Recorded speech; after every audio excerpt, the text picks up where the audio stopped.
Arnab Goswami on The Debate. At 8 p.m. tonight, political face-off over the ED raids, a scam allegedly worth thousands of crores, or political vendetta, big fight, BJP versus Aap. At 8:30 p.m. tonight, what does Prashant Bhushan or Saeeda Hamid know about Assam and infiltrators? Who are these people who call themselves representatives of the people to only try and help infiltrators, Muslim infiltrators in Assam? And at 9 p.m. tonight, we're completely ready. Bring it on, Trump. Bring it on, Trump, we are saying. 50% tariffs kick in tomorrow. We couldn't be better prepared.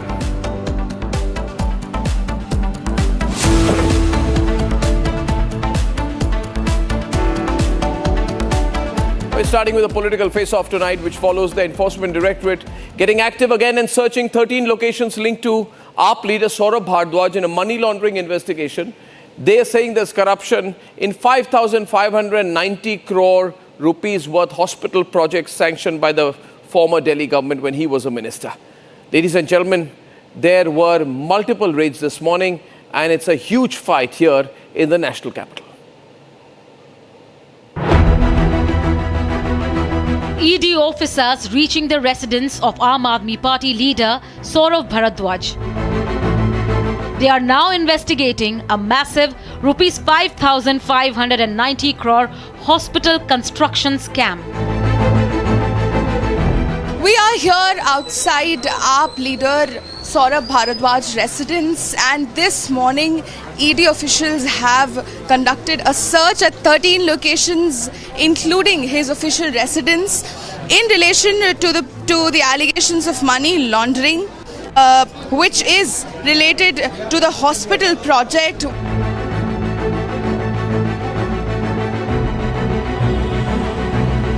At least 13 locations related to former Health Minister Saurabh Bhardwaj were searched across the national capital.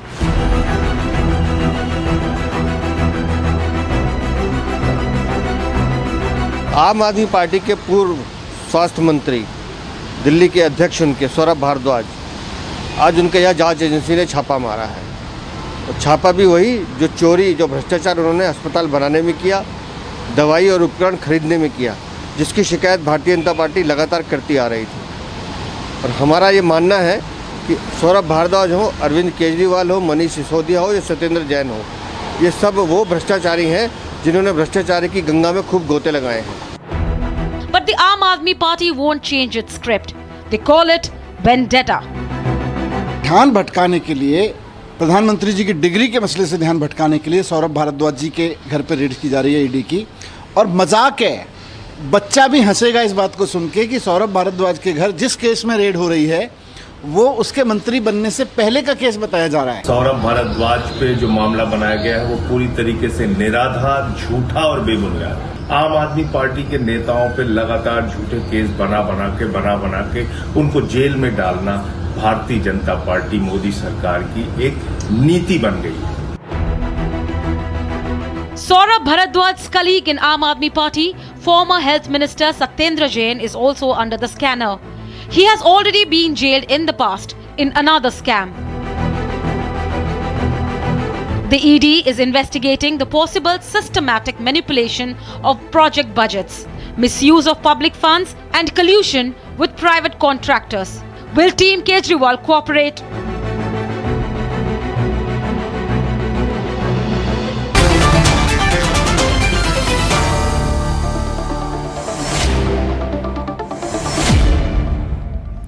Okay, it's a straight face-off here tonight between Sanchu Verma and Priyanka Kakkar. Rules for this conversation today: we won't speak over each other. We'll be absolutely disciplined. We'll maintain the rules. We'll have no personal attacks on each other. Both the participants will stay with me till the end of the program, and neither of them will walk out.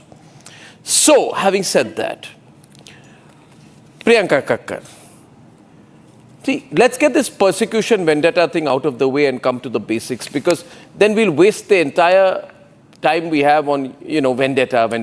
Let's go to the real issues.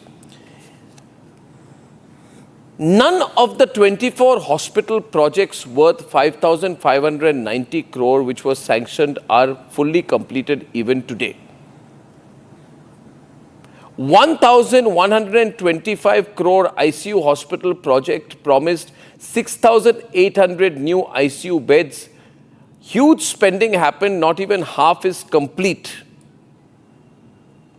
So, the nation wants to know where the money went. Must have gone somewhere, if not into the beds or the hospitals, into someone's pocket perhaps. So if there's going to be an investigation, what's wrong? Saurabh has not been arrested. He's only been followed up because he's the man in charge. Surely he should tell us where the money went, and you can't support him blindly just because he's from your party. You're from Delhi, you'll also suffer. Where did the money go?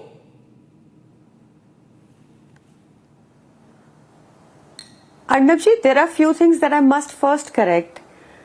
This is a vexatious exercise. I am getting a bit of echo. Please, if this can be corrected. Yes, please correct it. Thank you. Please continue, ma'am.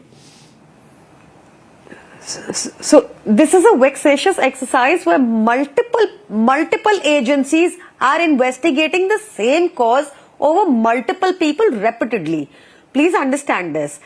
Now, you are saying that Saurabh Bharadwaj as a minister sanctioned certain projects. You very well know only a minister can sanction projects. The period that they claim these projects were sanctioned are 2016, 2018, 2019, 2020, 21. But Saurabh Bharadwaj became the health minister in 2023. Now, for that period already, multiple agencies are hounding Satyendra Jain ji. He's been incarcerated for over 3 years and already 3 closure reports have been filed. This also will not stay. Now coming to your basic question, what happened to these hospitals? Now first let's acknowledge कि भाजपा झूठ बोल रही थी कि हमने hospital नहीं बनाए. There are 31 hospitals in total. The CAG report which they tabled also claims that 11 are near completion. Rather than this hounding of Aam Aadmi Party, perhaps they should say that ये जनता को समर्पित अपने नाम से कर दे, मोदी जी के नाम से कर दे. इनके जो आरोप हैं उतने ही असली हैं जितनी मोदी जी की इंटायर पॉलिटिकल साइंस की degree. Now all I'm saying is how much, we are one government who has continuously worked on issues like healthcare and education, although they tried to defame us. Their problem with us was that we actually gave a model. For example, the Mohalla clinics, which they now call the Arogya Mandirs, and जहां पे अब दवाइयां और test नहीं हो रहे जैसे हमारे टाइम में हो रहे थे. एम्स तक में पानी भर जा रहा है आज, जो हमारे टाइम में नहीं हो रहा था. So we worked on that primary model and we gave these hospitals also. In these hospitals, you just have to do a basic Google simple check and you will see the hospital in Burari was completed, for example, in 2021, and you will find other hospitals too.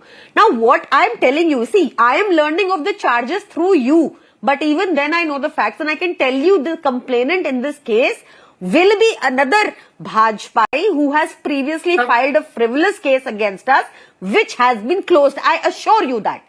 Okay, now 31 minus 11 is 20. You said 11 are complete out of 31. That is less than 30%. What happened to the rest? No, I didn't say that, Arnabji.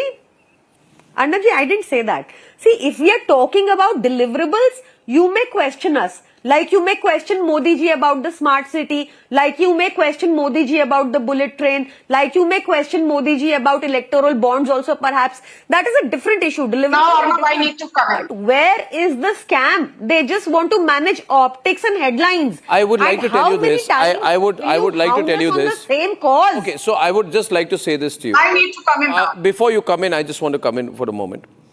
The entire edifice of the Aam Aadmi Party was built around the faith of India against corruption on allegations of the CAG at that point of time, not too long back, 13 to 14 years back.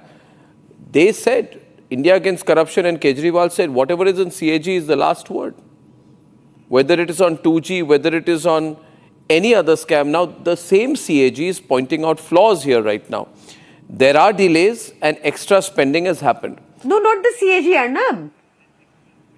This is not done. There are lapses. There are lapses. There are lapses under your watch. Now, my point is. No. There are lapses. Yes.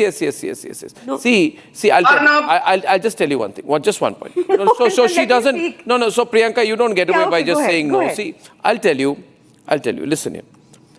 10,250 crores were needed to complete the construction of 24 hospitals and additional blocks in existing ones over 3 years. This is for public welfare. Another 8,000 crores were needed every year to run these facilities. Now, the budgetary allocation for capital works in 2024-25 fiscal was 372 crores. At this rate of allocation, completing the construction of 24 pending hospitals will be difficult in another decade. Obviously, you got something wrong. You got something wrong. You spent the money, but it does not show in terms of deliverables. Now, I'm saying here, should you not welcome a transparent investigation? See, during COVID, we know what happened in Delhi. There was oxygen shortage, bed crisis, ICU gaps. If 6,000 crore odd was sanctioned before the pandemic, why were these hospitals not ready when people needed them? What was the need for the cost escalation? The BJP's allegation. The cost has escalation goes to the you told me this is a face-off. Okay, one minute. Okay, one minute. The first 5 minutes have gone entirely to Priyanka. Sanju, make your point. Priyanka, please listen. Face-off. Face-off. The counter question before the face-off starts. To you, you have not had a very good record of late, you as in the government. When, if not clean chits, closures have happened in the Satyendra Jain case. How good do you look? The AAP says that you're filing a case right now to put pressure. There will be a closure tomorrow. If there was such a strong case, why was there a closure and a significant case against Satyendra Jain recently? And should that not be used as a precedent? Sanju. Thank you, Arnab. And Arnab, who can dare to walk out when you're the anchor? But on a more serious note, the Aam Aadmi Party spokesperson spoke for a full 3.5 minutes, and I extended the courtesy of not heckling her. I'm sure she will do the needful as well. First and foremost, let's get one thing very clear. The Enforcement Directorate was set up way back in 1956 as a statutory body, and today, with reference to 2003, since then, it has actually gotten powers akin to a civil court. So, Enforcement Directorate is a body that has powers acting to a civil court, and each time you say the Enforcement Directorate is a handmaiden of the Modi government, you are undermining the credibility of a statutory institution. The second point I would like to make is, be it Sanjay Singh, be it Manish Sisodia, be it Atishi, they've been saying, Modi Sarkar ne isliye ED ke chhape marwaye because they're scared of Kejriwal. Scared of Kejriwal? Are you kidding me? Kejriwal was defeated by Parvesh Sahib Singh Verma. Kejriwal could not retain his own seat. Scared of Manish Sisodia? Manish Sisodia lost his seat. Scared of Saurabh Bhardwaj? He could not retain his Greater Kailash seat. So why should Modi Sarkar be scared of a bunch of losers? The third point, how is it that when the Aam Aadmi Party or not in Punjab, the Bhagwant Singh Mann government, when it arrested Sukhpal Singh Khera of the Congress Party, they said, we are doing this because we want to send out a message that corruption will not be tolerated. Tab Sukhpal Singh Khera ke arrest ke baad, Aam Aadmi Party spokesperson said, wah ji wah.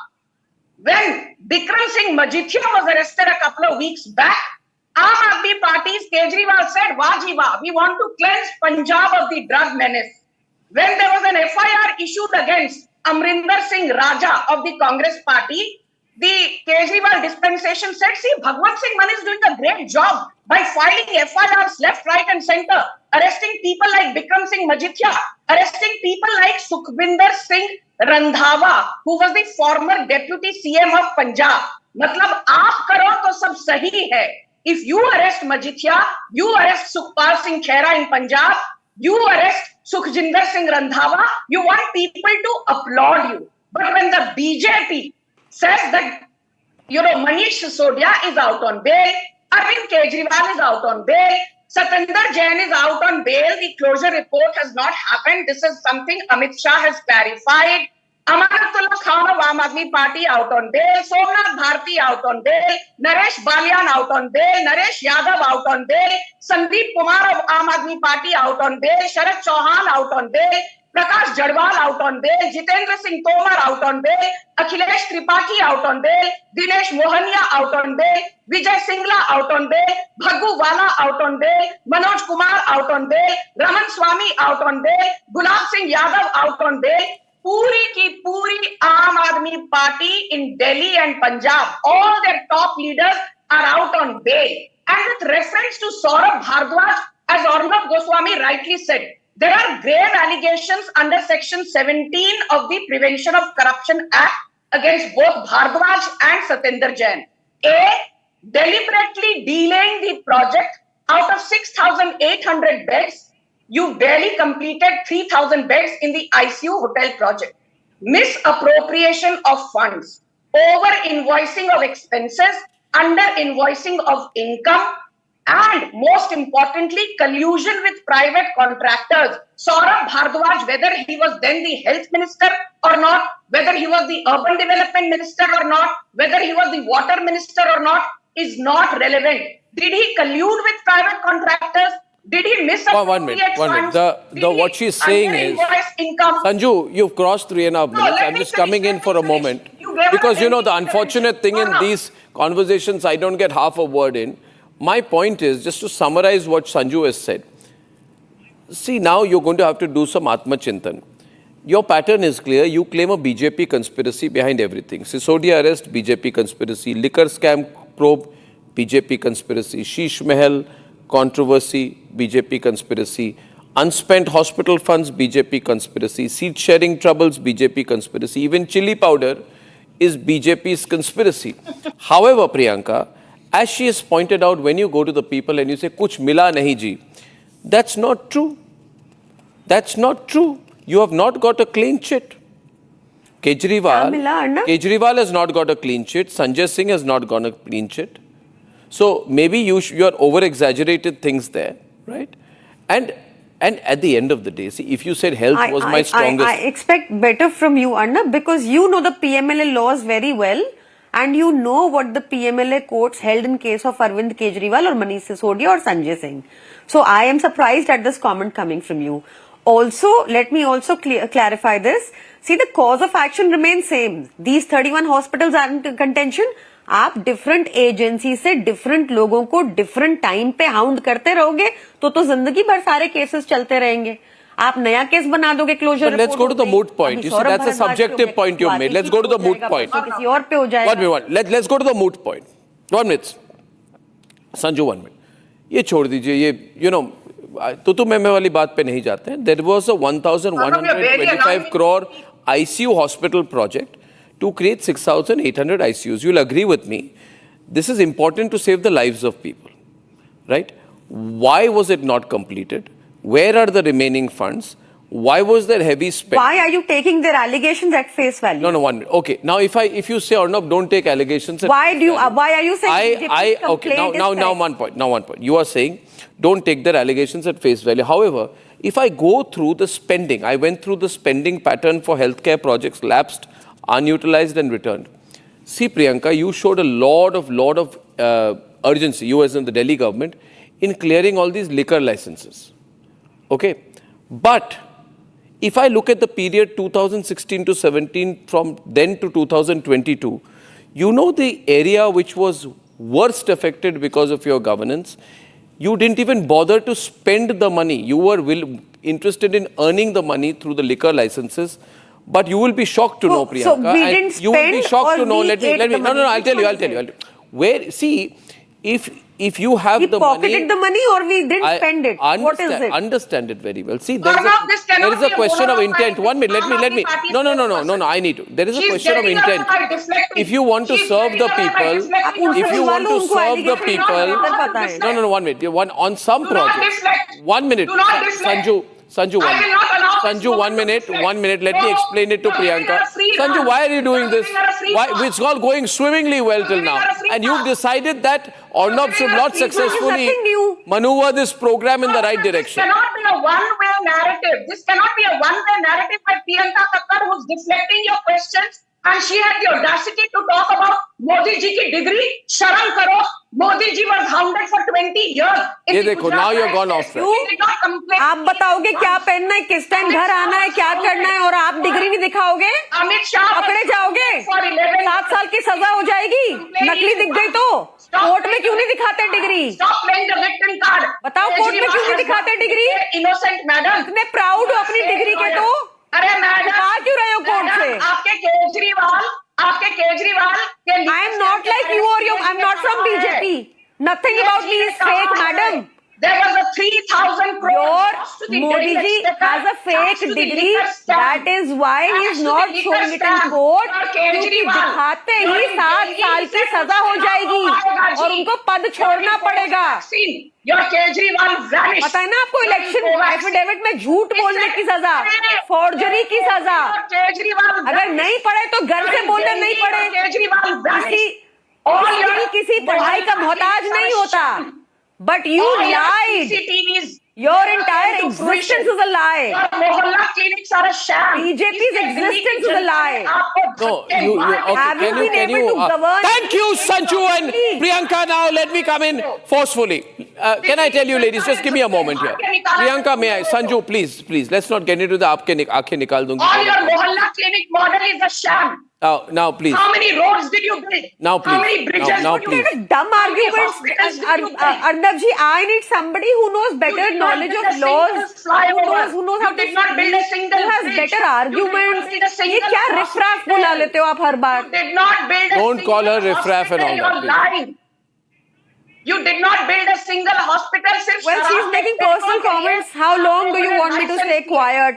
She's Sanju, telling me she'll be violent Sanju, towards can I now? me. You see, this is where it starts going down. The quality of the debate was going up. Suddenly it came down. And Sanju, can I request you to pull back because I have a very important point to make. Thank you very Because much. she spoke. Thank you. Let me come in. Now, Priyanka, my question to you is this, and the very important point. Delhi has a revenue deficit today thanks to you. Sanju, you don't have to give all your Madam, points do you in know one the shot. meaning of these words that you're using? Okay, now my question to Priyanka is this. Viewers, you see, Arvind Kejriwal kept saying that I am going to do this for the people and that for the people. Now, when I go through the data, I find that in the critical election year of 2024-25, you ran out of money. Listen to me. Let me complete the whole thing now. Don't disturb me, anyone, please. I'll just take 30 seconds.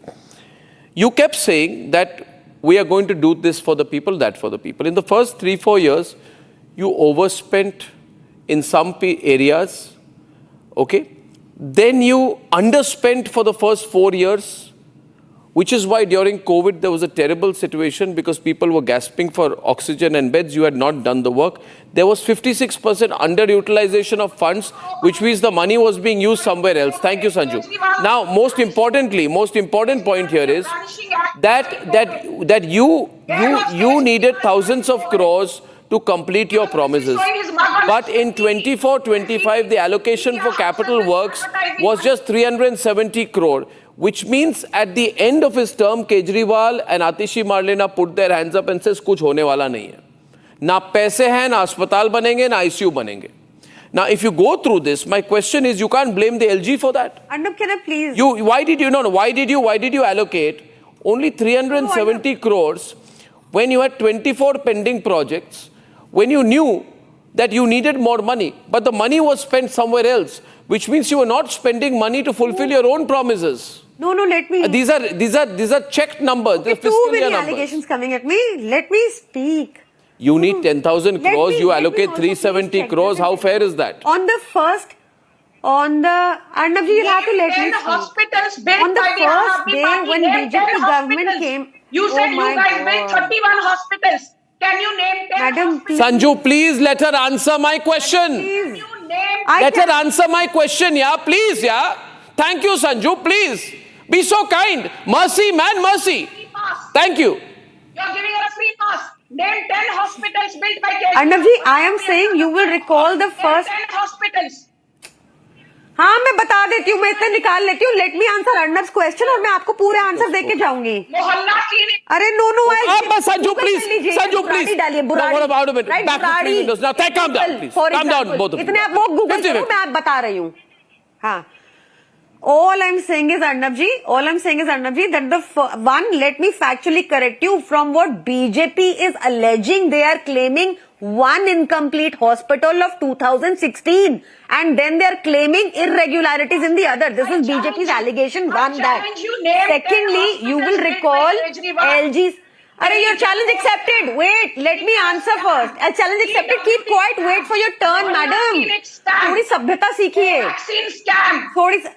Then Arnab ji, on the first day when LG LG gave his inaugural address, he said that the Delhi government is in surplus और पैसे की कोई कमी नहीं है. This is LG, BJP का LG praising our budget. Do you remember that? And you're giving I don't know how to put my points across on your debate. It's very tough, Prime Minister Arnab ji. Modi, a coward and a psychopath. That is why I sometimes avoid it. Okay, now Priyanka, please. Priyanka, Sharam karo. Priyanka, see. Delhi Raids are not raids. responsible. Delhi revenue deficit. Who's responsible? Mohalla Why is she so ill-informed and then she screams such poor arguments and then she screams over you. And you know, every time I come on your debate, you say, Priyanka, you will not scream over her. I never do. But you let her continue. No, I am not responsible for anything. My job. Google में डालो बुराड़ी. मैं अभी दे देती हूँ. इनको 10 hospital देती हूँ. उनका बड़ा बेसिक रहेगा. ये एलिगेशन भी नहीं है, बट मैं दे देती हूँ. बीजेपी ने भी ये एलिगेशन नहीं लगाया, बट मैं दे देती हूँ. मैडम रुकिए. I challenge you. Google करना पड़ रहा है. Google करना पड़ रहा है. Priyanka. अच्छा. अरे नहीं, I'm taking out the names. I have the list. Google करना पड़ रहा है. Google करना. Why are you so dumb, yo? Now listen, I'm telling you. नहीं. Sanju. A single hospital. मेरे पास लिस्ट. देखिए. Walapuri hospital, Madepur hospital, Sirsapur hospital. Not built by you. Not built by you. Not built by you. These are all pre-existing. These are pre-existing hospitals. No, built by us, madam. Priyanka. Raghubir Nagar hospital, Vikaspuri hospital, Kirari hospital 2020 में बना है. Madam check कर लो यार. Not built by you. Not built by you, madam. झूठी कहीं की. Not built by you. Madam check. जीभ लड़खड़ाती है या नहीं? What is this language? यार बकवास डिबेट करते हो यार. Arnab ji, I don't want to be here. I want to. She's so lame. Not built by you. So lame, so ill-informed. This woman, you have been wrong. exposed. You could not even name 10 hospitals. Okay, viewers. Now you know. I thought the BJP fight would end with the Delhi elections, but my instinct told me today it moved to the next chapter. And Sanju Verma and Priyanka, I thank you very much for that very calm and tame and tepid conversation we just had. Thank you, Priyanka and Sanju. My second, ladies and gentlemen, the second big story this evening, and something that we need to all talk about here. We need to take a position on it. There is a serious issue with infiltration in Assam. There's a very serious issue with particularly, and I'll say it as clearly as possible, with Bangladeshi Muslim infiltration in Assam. And as a result of that, I have repeatedly been saying the entire demography of the state has changed. Now, in the northeastern part of the country, the most significant, largest state in terms of land area is Assam. And if the entire demography of Assam changes, obviously it has a big impact on socio-political stability in the entire Northeast. Viewers, today my question is, you see these people here, and these people are people like Prashant Bhushan, these people are people like Saida Hamid. They, I can tell you confidently, know absolutely nothing in terms of detail or lived experience about the situation in Assam. But for far too long in India, we have had a trend. And that trend is that there are people who say, we represent the people, we will fly down from Delhi, and we will say that we'll take a position on Assam. Now, Saida Hamid yesterday said, Bangladeshi bhi to insan hai, let them live in Assam. Saida Hamid, if you take such a pro-Bangladeshi position, then why don't you leave your home in Delhi, leave your entire Lutyens circuit, or why don't you and all the people from your Lutyens circuit give up your homes and tell the Bangladeshis to live in your homes? And when these people say they have a name for it. They call themselves People's Tribunal on Assam, Eviction, Detention and the Right to Belong. This is the name they have given. They've called themselves a People's Tribunal, ladies and gentlemen. My point is, who gives these people the right to represent the people of Assam or the people of India? Who gives Saida Hamid the right to say that she represents the people of India? I am from Assam. My family is from Assam, but even I wouldn't say that I single-handedly represent all the people of Assam. But these people, these usual suspects, Jawahar Sarkar, former MP of the Trinamool Congress, earlier with Mamta Banerjee, Wajahat Habibullah, slightly out of favor, out of reckoning, former CIC, Saida Hamid, who was part of the Congress party circuit, Harsh Mandar, completely biased and prejudiced activist, Prashant Bhushan, who I call one of India's best-known trolls, who says he's an advocate of the Supreme Court. All these people, and some person called Fawaz Shaheen, these people, along with 3 others, go to Assam and they say there is no problem that these people need to be evicted for. And, what Himanta Biswa Sarma is doing by removing the infiltrators and removing the people who are being evicted right now is wrong. Now, these people give themselves name. They call themselves the People's Tribunal. It is a tactic. You name your organization and association in such a way that it looks like you are genuine representatives of the people, whereas the fact is you are exactly the opposite. I'll give you some examples. Popular Front of India. How was it the Popular Front of India? Was it not effectively a terrorist group? Another name I'll give you. People's Vigilance Commission on Human Rights. What gives them the right to use the word People's Vigilance Commission? 2 groups associated with separatism in Kashmir, J&K People's Movement, Democratic Political Movement. They project themselves as unbiased and non-aligned. Are they truly non-aligned? Wajahat Habibullah, who is part of this group today, on the Ram Mandir verdict, he had said the verdict is flawed. So I can call him anti-Hindu.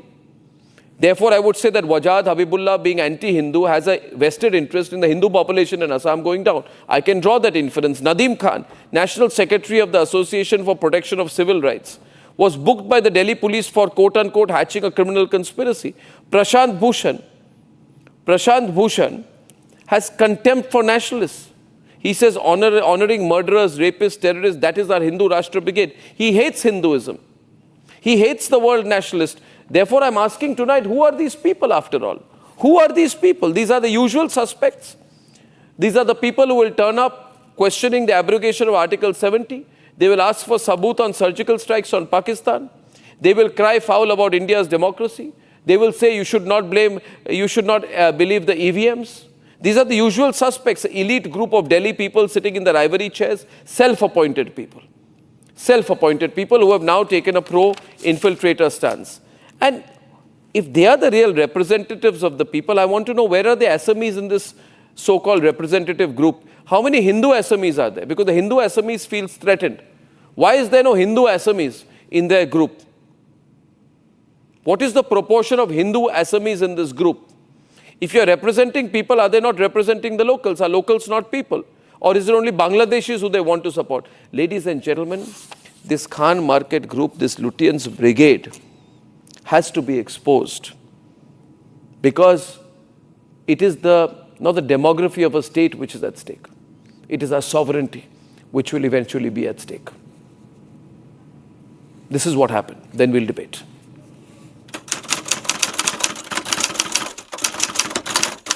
अच्छा, बांग्लादेशी होने में क्या गुनाह है? अरे भाई, बांग्लादेशी भी तो इंसान है. अरे दुनिया इतनी बड़ी है, बांग्लादेशी भी यहाँ हो सकते हैं. किसी का राइट डिप्राइव तो नहीं कर रहे.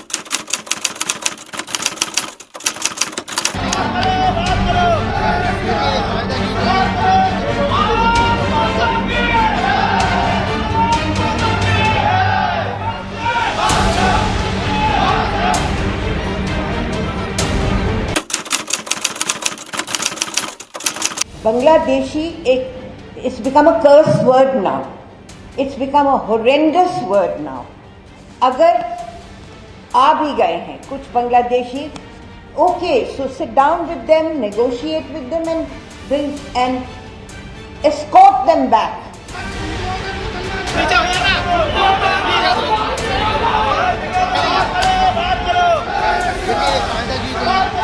The backers of Bangladeshi infiltrators greeted with slogans and placards in the heart of Delhi.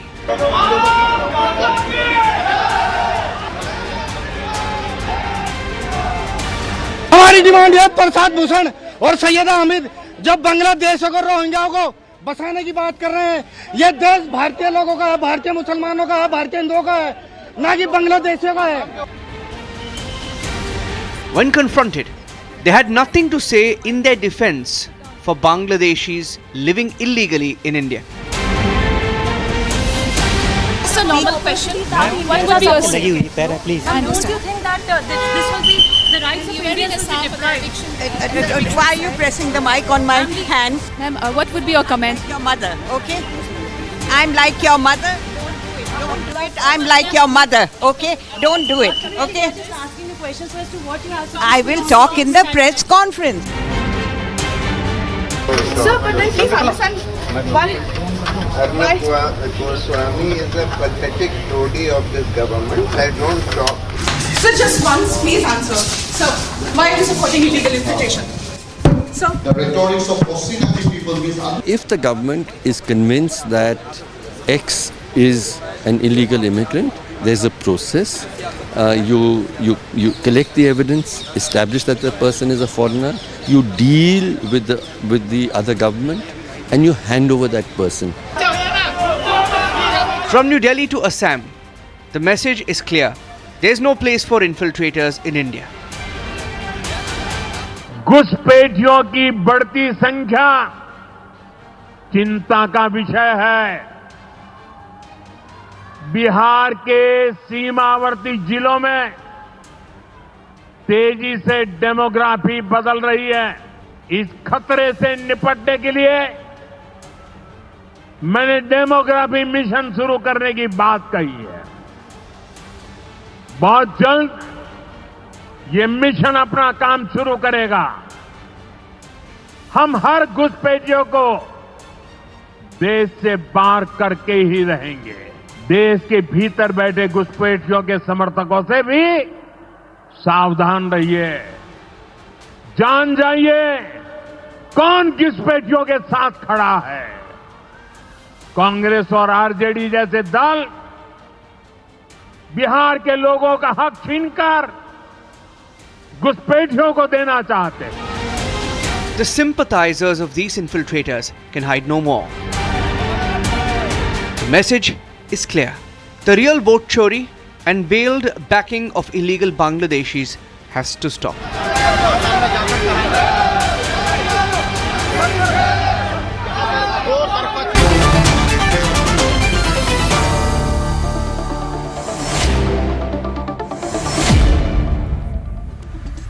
First question, who are these people? Where do they come from? Why is there no Assamese in the group? Not one Assamese. And not one Assamese Hindu. These people will sit in Constitution Club, have lunch in Khan Market and say we represent the people of Assam. Can you imagine this, Karan? Can you imagine?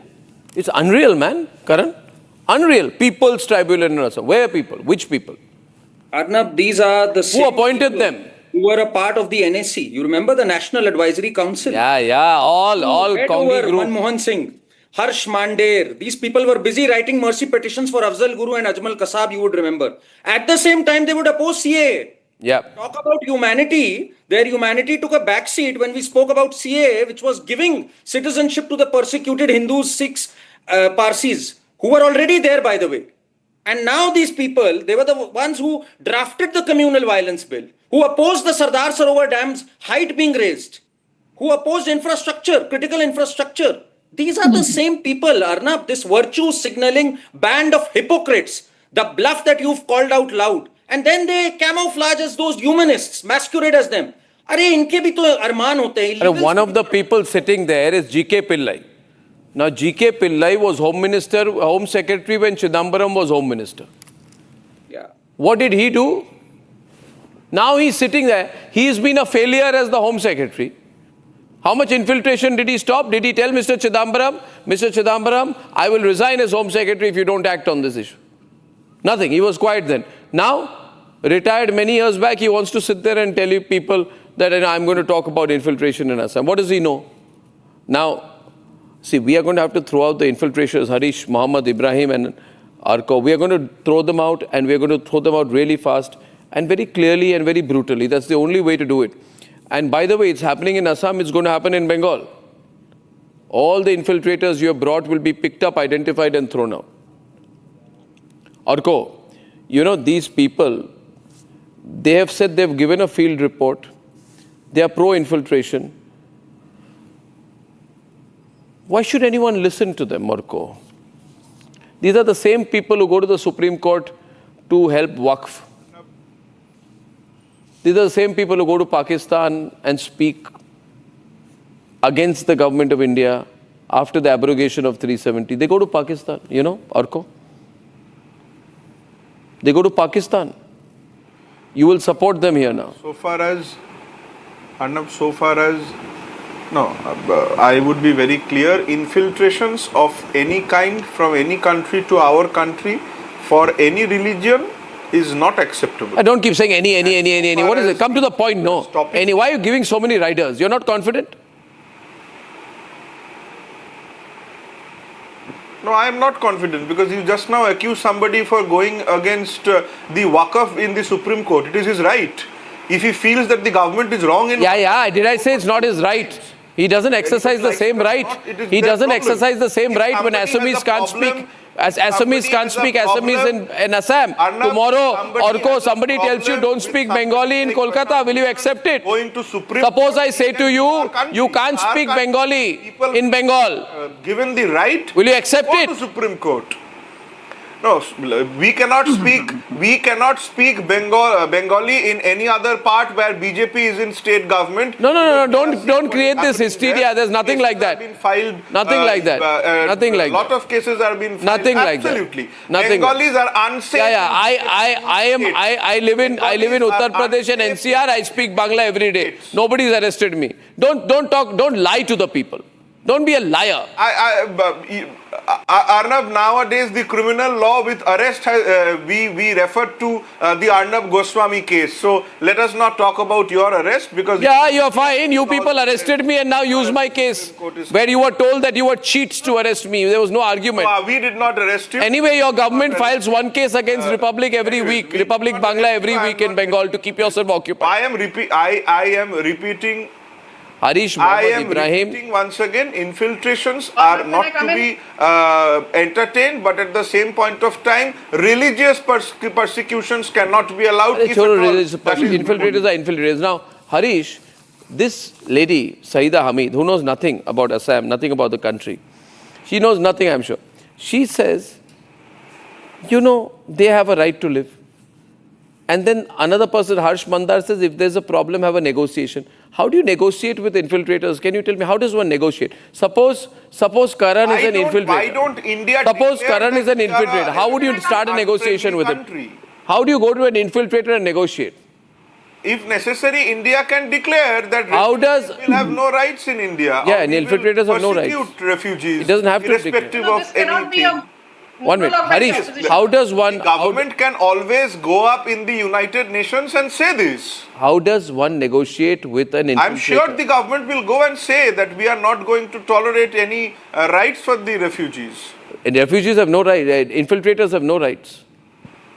They are criminals, by definition. No. Infiltrators and refugees, you discriminate, you change, you declare it as a law.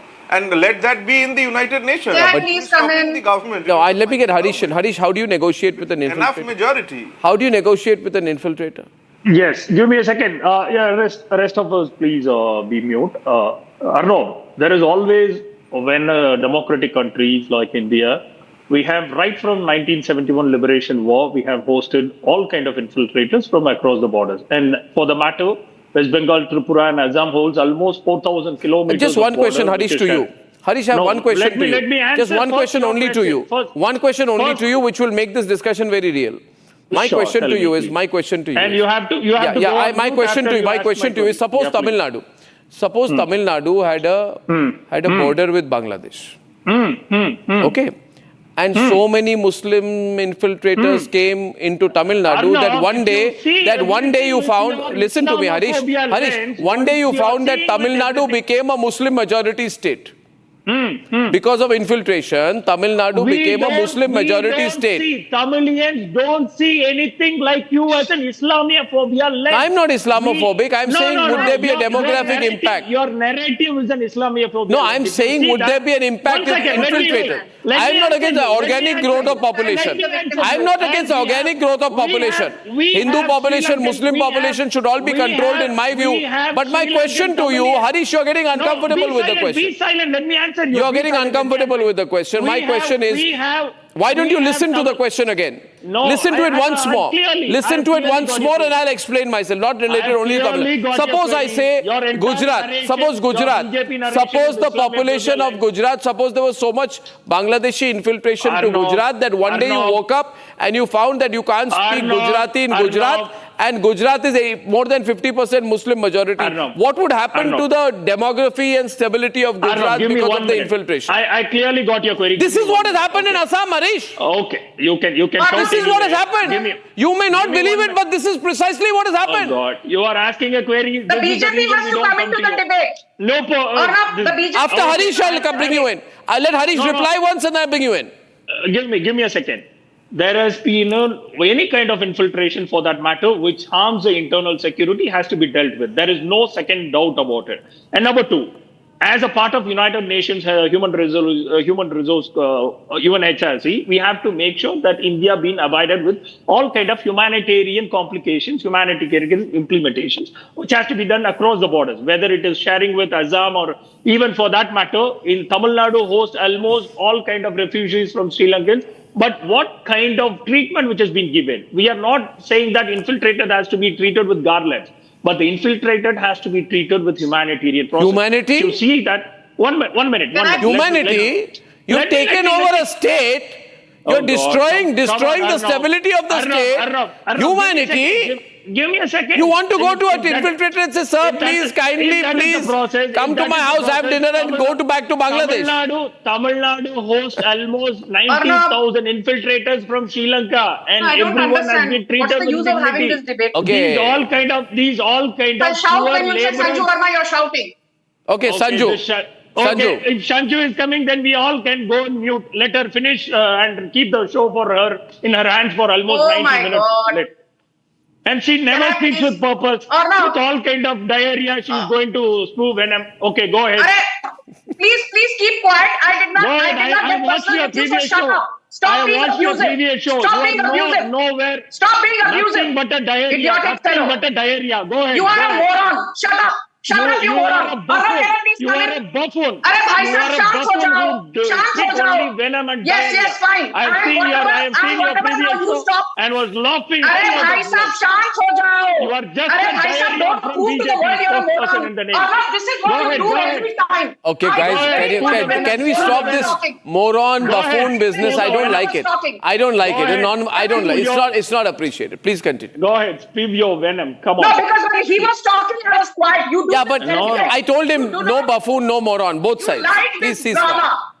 Why do you get this moron? This again you're saying moron. Why are you getting this buffoon? Third-rated buffoon. You're a moron. Only diarrhea. Yes, you're an only to spew venom and diarrhea.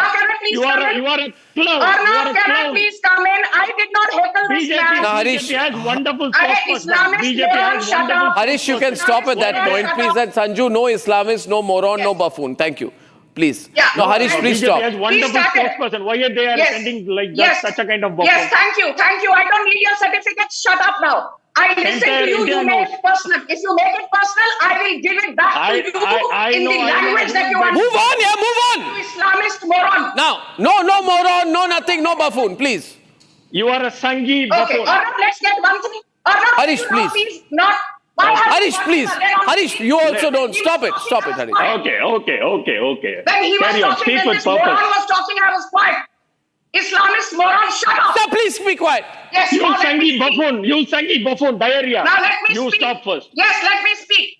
अरे वो भाई साहब जाकर अपना जरा चेहरा देखिए, लंगूर की तरह दिख रहे हैं आप। Please do not make any comments which are below the belt and personal. I do not appreciate it. We'll have to ask both sides. Harish, you also stop.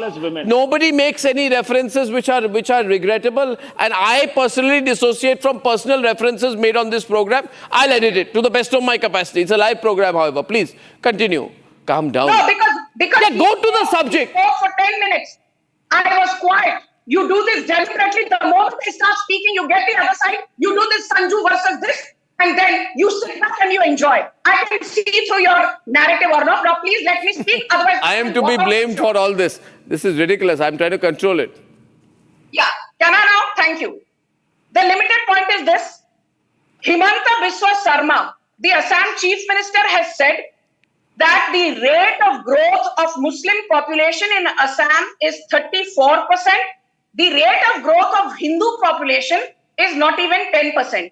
And he cited statistics that in 2001, the Muslim population in Assam was 24 lakh people. In 2011, the Muslim population had risen to 1.29 crore people. Now, between 2001 and 2016, for 15 years, who was in power in Assam?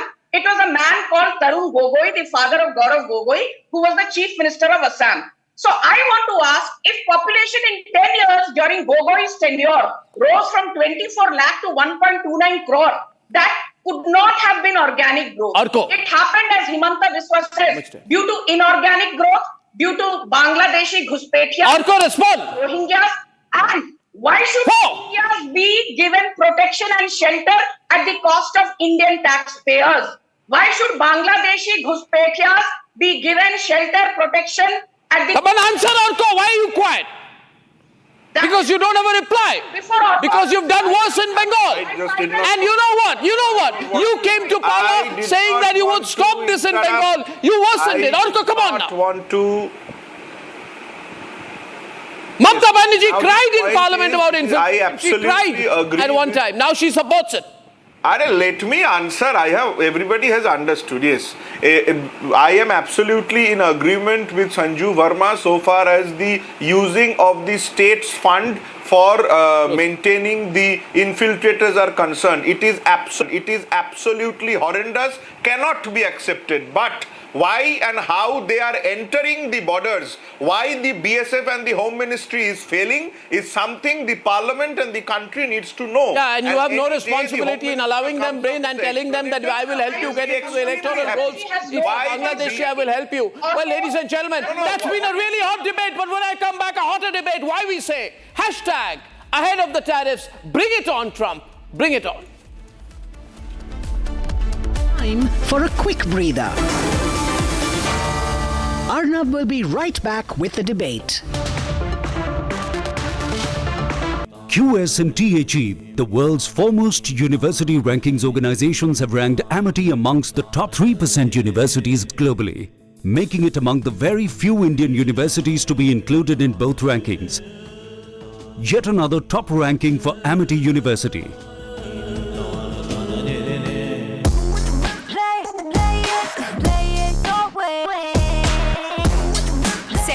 This is your space, play it your way. थोड़े में ज़्यादा स्वाद ये हित तो है इसकी खास बात। वाओ मामा, क्या स्वाद है? अरे मेरे राजा। I choose a world where we dream and the limit is the sky, and this world is my home where I'm living my best. Mindfully crafted home decor fabrics. Sansar, a D-Decor brand. Live consciously. MDH की हल्दी मिर्ची धनिया करे कमाल, ये रंग दे, ये खुशबू दे, ये तीखा, ये कम पड़े, क्या निराला MDH masala.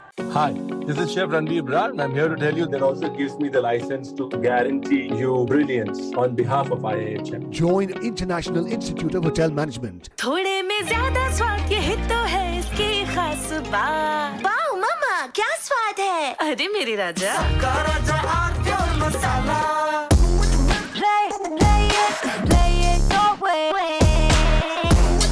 Sarah, this is your space, play it your way.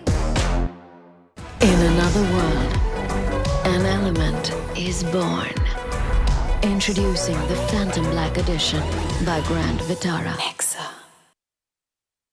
QS and THE, the world's foremost university rankings organizations, have ranked Amity amongst the top 3% universities globally, making it among the very few Indian universities to be included in both rankings. Yet another top ranking for Amity University.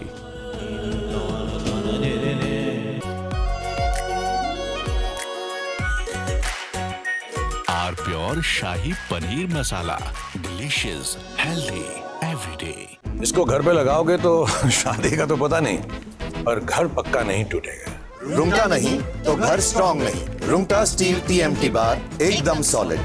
पहाड़ों में एक hiking stick भी बन सकती है। आधे bowl दही में 4 चम्मच MDH चटनी पुदीना मसाला डाला, स्टर करो, पुदीना चटनी तैयार। MDH चटनी पुदीना मसाला। Hi, this is Chef Ranveer Brar and I'm here to tell you that also gives me the license to guarantee you brilliance on behalf of IIHM. Join International Institute of Hotel Management. Our pure Shahi Paneer Masala. Delicious, healthy, every day.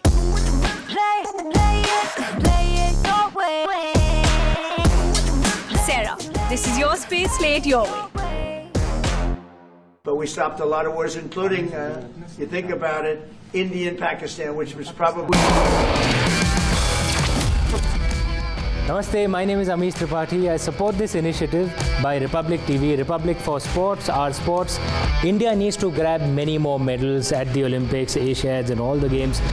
We are performing well, we are growing well in every sector, in the economy, in trade, in culture. Why can't we grow in sports as well? It's fantastic that Republic TV is doing and driving this initiative. I request all of you to join this as well.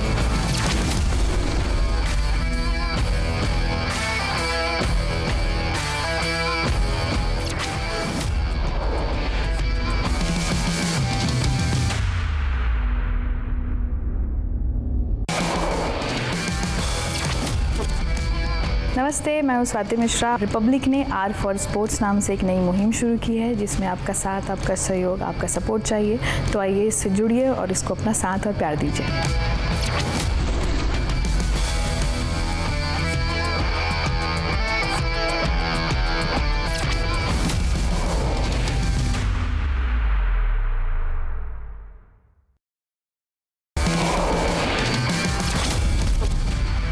My name is Nihar Amin, based in Bangalore, and have been coaching for 40 plus years now.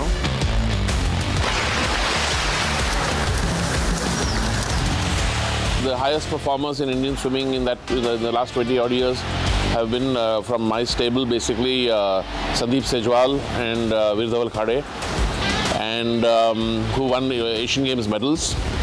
In addition to that, we have a number of swimmers who are coming up and Olympians as well, such as the Dinidi Desingu at the last Olympics in Paris, and Sri Hari Nataraj as well. And swimming being, other than athletics, has the most amount of medals with 37 medals currently available, and that will move by the 2028 Olympics to 41 medals. So yeah, so things are coming along quite well in terms of swimming. We have a number of events to cover.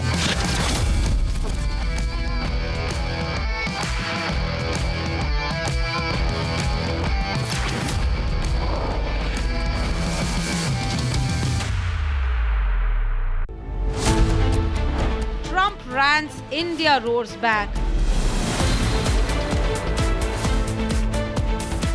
मेरे देश के लघु उद्यमी हो, किसान हो, पशुपालक हो, हर किसी के लिए मैं आपको बार बार वादा करता हूं, मोदी के लिए आपके हित सर्वोपरि है। From trade to tariffs, India won't budge on Nation First. Debating tonight at 9 p.m.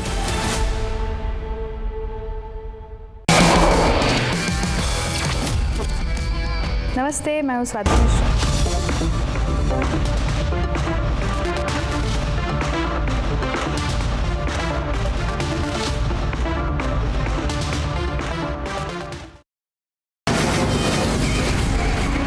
From the Republic Media Network headquarters, it's time for Arnab Goswami on The Debate.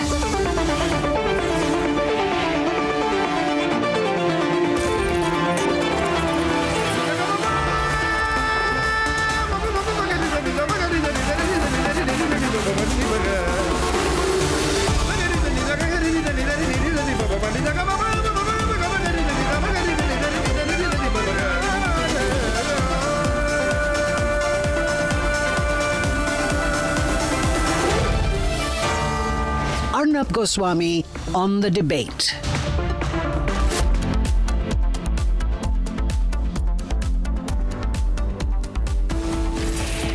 And ladies and gentlemen, I'd like to start by saying that the best thing for India are these so-called Trump tariffs. And they're going to be implemented in the next few days, and they'll be implemented, and Trump thinks that everything is going to go all over the place here in India. But this message should go out to him from an extremely confident country that it's actually going to help us. Because this is going to test how far the Americans can push us. And I have the good news to share with you today that actually it will not affect us at all. And that's why I'm saying bring it on, Trump. As the deadline for the tariffs approaches, we have nothing to be worried about. We are doing absolutely fine. We are prepared. In fact, there's a great opportunity for us.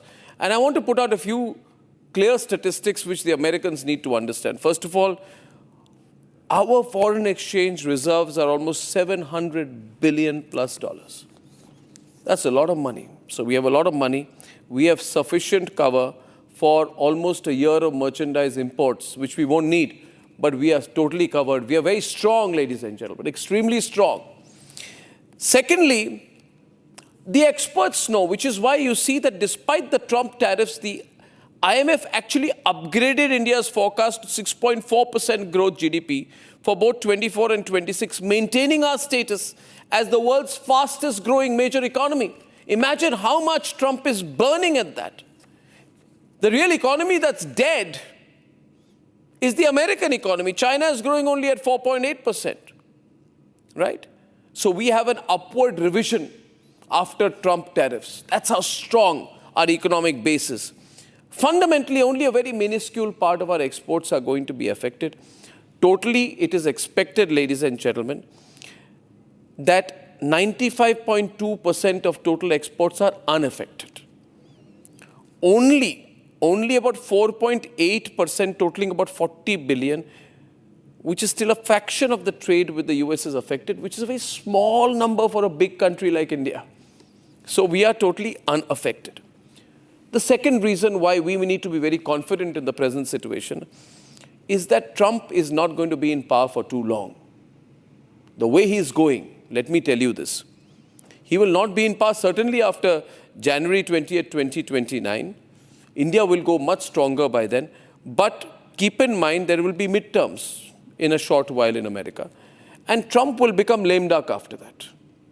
His popularity ratings once in 60s and 70s around 40%, he is not going to be able to actually retain power after a few months because he's going to lose the midterms.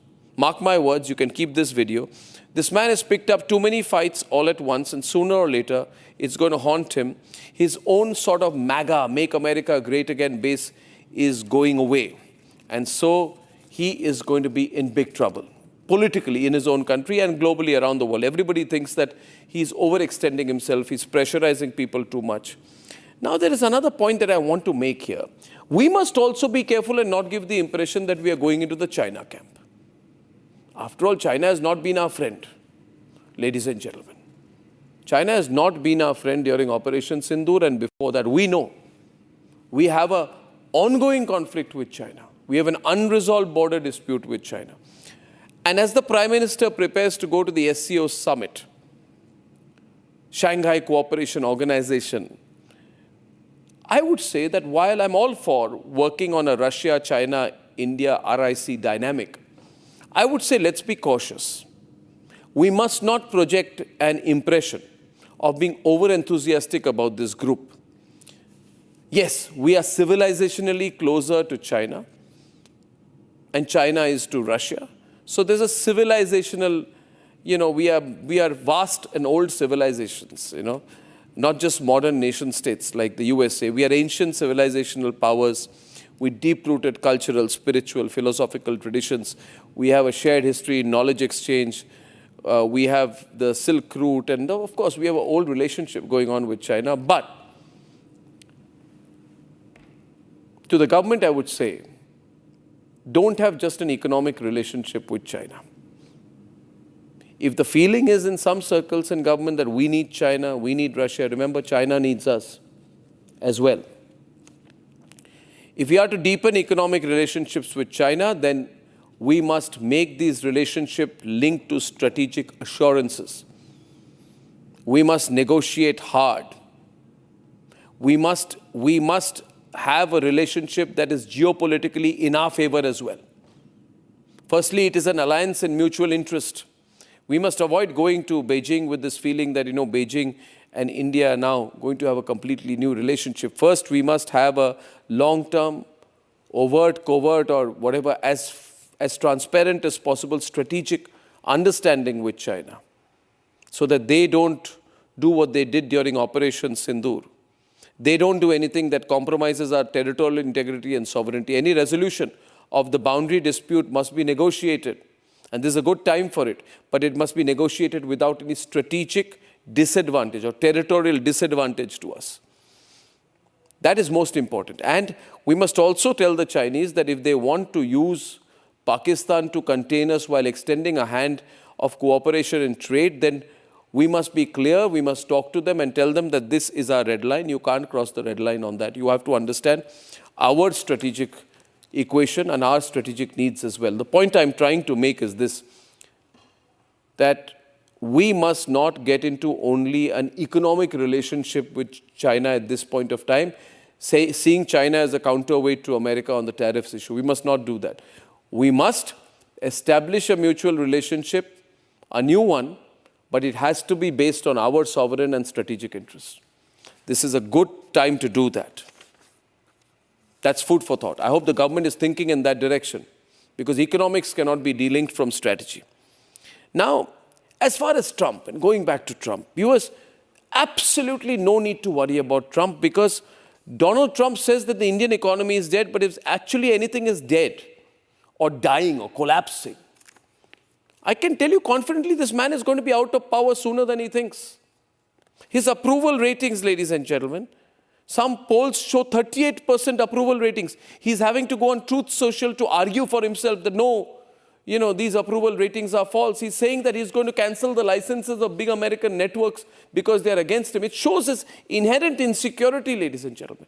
38% approval ratings, which means 62% of people are disapproving of his presidency. This means that his MAGA base is getting eroded. And the other thing that's dead, if there's anything which is, look at his approval ratings. They are beyond embarrassing. Beyond embarrassing. These are all university surveys. He can do nothing about it. But apart from approval ratings, another thing that's dead and dying is the American economy itself. Instead of trying to pressurize us, and I'm not just saying this so that the people of India know how strong we are, 80% increase in layoffs under his administration. The man said he will create jobs. He's destroying jobs. It's absolutely hellish on American streets right now. There are tramps, homeless people, criminals. The national debt has gone up to 37 trillion. I have projected it will cross 40 trillion. That is going to be his contribution. He's going to make America a nation so indebted it cannot walk on its own feet. In fact, the US dollar, he said, I'm going to strengthen the US dollar. The US dollar has performed at its worst levels since the 1970s over the first half of the year. Value has dropped by 10.8% between January and June this year. So what is the bigger picture? What does this tell you? A person struggling to manage things. He's taken his country to ruin. If you see the visuals today from the United States of America, if you see the lack of municipal facilities, the tons of garbage, the levels of crime, regular shootouts all over America, raging wildfires that the government cannot control, battles between the federal administration and the state government, governors rising up to Donald Trump. And the army on the streets of Washington, D.C., the situation so bad, ladies and gentlemen, it looks like a visual from a Gotham City situation. Trump has ruined the United States of America. You can save this video, you can share it with people, but everything will come true, ladies and gentlemen. What we need to do is not dig our heels in. We need to be clear, we need to be strategic. You've got a person here who's a loose cannon. And he knows that he's trying to divert attention from his crisis at home. And the Americans watching this, I tell you, you've got a dangerous leader who's trying to take attention away from the crisis he's created at home by saying that he's fighting with the world. The fact is, he's using these global battles to divert attention from his problems of governance in the United States of America. At this point of time, far from being a leading power, the United States of America, the way it's going, will be a falling power very soon. Not in economic terms, but in their sheer respect they used to have, and to the levels to which that has been eroded by one man, Donald Trump. So on behalf of all Indians, we say today, and spread this video so it goes across, bring it on, Trump. We're an ancient civilization. Ancient civilization, inherently strong, once 1/3 of the global economy. You can't handle India. This is our moment of opportunity. Bring it on, Trump. This is the best thing you could have done because it brings the country together. The day has finally arrived. The United States Department of Homeland Security has uploaded a notification of the new 50% tariffs on India, which are all set to kick in the next 24 hours. A key meeting at the PMO by the principal secretaries with officers from Ministries of Commerce and Finance reviewed the situation in India. On the agenda, the Trump tariff impact and possible measures India can implement to safeguard small and medium enterprises. In the last 24 hours, the Prime Minister has dropped big hints against Trump's tariff tirade. मेरी सरकार लघु उद्यमियों का, किसानों का, पशुपालकों का कभी भी अहित नहीं होने देंगे। दबाव कितना ही क्यों ना आए, हम झेलने की अपनी ताकत बढ़ाते जाएंगे। गर्व से स्वदेशी की तरफ चल पड़ो। जो प्रोडक्शन होगा उसमें महक मेरी देश की मिट्टी की होगी, मेरी भारत मां की होगी। आइए हम सब चल पड़े। 2047 विकसित भारत बना के रहेंगे। दुनिया की भलाई में भारत का योगदान बढ़ाते रहेंगे। While Trump's tariffs only impact 4.8% of the total exports of India, the impact of the tariff will be notable only in the US markets. And it's not going to be a one-way street. US consumers are also expected to bear the brunt of US tariffs, with the average American household expected to see an additional burden of nearly $2,700, effectively bringing an 18% tariff on Americans, highest since 1993. Meanwhile, the macro picture in India shows a positive revision of India's expected growth rate for this year and the next, with IMF projecting 6.4% growth till the end of financial year 2026-27. Even allies are now beginning to question the tariff policy of America. Tariffs are obstacles to free trade wherever they are. Whether it's on the Indian side, whether it's on the European side, whether it's on the US side. So we would always be in favor of reducing tariffs to a minimum level. India's allies, meanwhile, are regrouping. If the Indian goods are facing difficulties entering the US market, the Russian market would welcome Indian imports to the most extent possible. Skeptics in the opposition are watching with batting eyes. Well, we are all, the entire country is watching the fallout of very strange, inexplicable foreign policy that we've had. We're waiting and watching. Let's see how the government responds to this. Rhetoric would not suffice, because so far in the last 11 years, all that we've seen in the name of foreign policy is hollow rhetoric. One thing is clear. India is ready. From forex to gold reserves, we are a rising giant. And the world's fastest growing economy, the nation with 1.4 billion aspirations, today says in one voice, bring it on, Trump.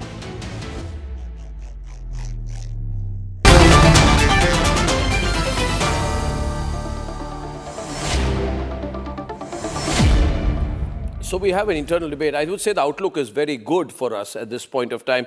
Introducing well-known faces Gaurav Bhatia, Ajay Bagga, Santosh Mehrotra, Anmol Pawar and Sushant Sareen.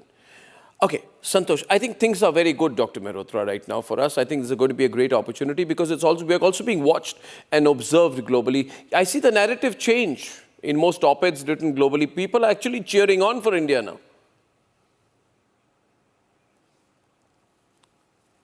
Well, forgive me. Yes, it's true that we are supposed to be the fastest growing large economy in the world, but we are certainly going to be impacted up to about 1% of GDP. It will cause a decline of 0.3%. I don't think so, 1%. Because our exports. Sir, may I finish? You've asked me a question. May I say what I needed to say? Thank you. So, we are the fastest growing large economy, that's fine, but let's just remember, let's not, pat ourselves too much on the back, because even though China might be growing only at 4%, the fact of the matter is in the last 5 years alone, China has added a whole India GDP. It went from $14 trillion to $19 trillion at market exchange rate. We are still only $4 trillion. So anyway, bottom line is, we have to be much better prepared, and I think you are absolutely right in saying that both economic strength and defense production strength has to be beefed up in our country. Now, what does that imply?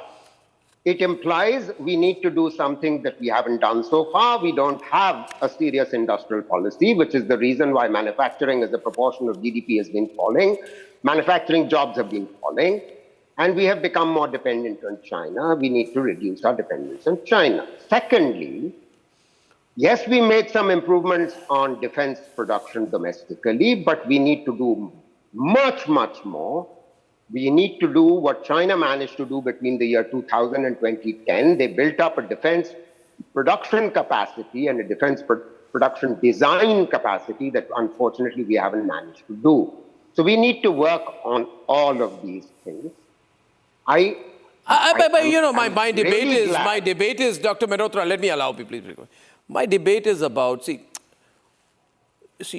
people watching the program, we can use this, some people can use this opportunity to go into a overall critique of how bad Modi's policy is. We're not talking about, we're not talking about that. We are talking about what we are currently lacking, Arnab.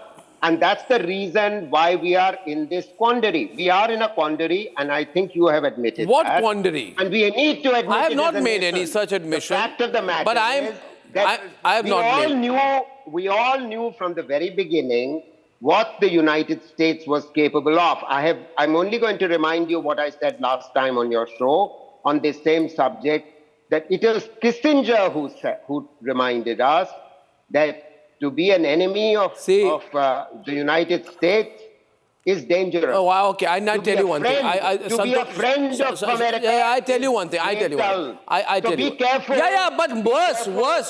Listen to me. Listen to me. Now, I'll say something that will upset you, so you don't run away, but listen to it.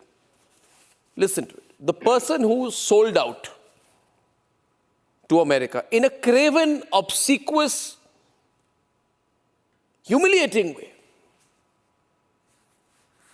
shameful behavior, was a person called Manmohan Singh. So obliged. Now listen to me, you'll have to hear. You may be his fan, but I'll say what I want. He compromised my country. He went to George W. Bush and he said, George W. Bush, the people of India love you. What has this got to do with the people of India love you. We have a crisis. I am saying there is no crisis. I am saying I am saying... No, there is a crisis. There is no crisis. There is no crisis. There's a crisis in your mind, Professor. In textiles, no, there is no mind. There's a crisis in your thoughts. There's a crisis in your pessimism. There's a crisis in your attitudes. Anyone. You just listen to yourself, and you only want to listen to what is favoring you. The fact of the matter is, jobs will be lost in leather. Nothing will happen. Yeah, nothing. The whole world. You are overplaying that. You're overplaying. In jewelry, there is no. I'm sure Mr. Ajay Bagga is going to. Okay, so I'll be quiet. Listen to me. There is a. Listen to me. Now, there's going to be an impact. Dr. Mehrotra. There's going to be an impact. You may or may not like it. Everything is relative. We have to begin to prepare in a way that we have not been preparing. Okay. That's the foundational point. Okay, so I'll get Gaurav Bhatia in to give a first response to you, and then Ajay can come in on this. See, it's all half glass, half full. In Delhi, I used to live in Mumbai for many years, Dr. Mehrotra. I moved I'm still not in Delhi, I'm sort of in the national capital region. But this Lutyens mindset I don't like. There's a little circuit here which never sees anything right. They have no solution. There's no solution to everything, but they all have this conspiracy theory. See, we will surpass Germany. We will we will reach 5 trillion by 27. Our forex is at a high. Jobs, we need 8% per annum growth. The IMF has revised our forecast. They don't know what they are talking about. Okay, so Gaurav Bhatia for the overall response, and then I will open this up. Gaurav Bhatia, he's saying that things are going to go very bad now. Very bad. I'm not saying that.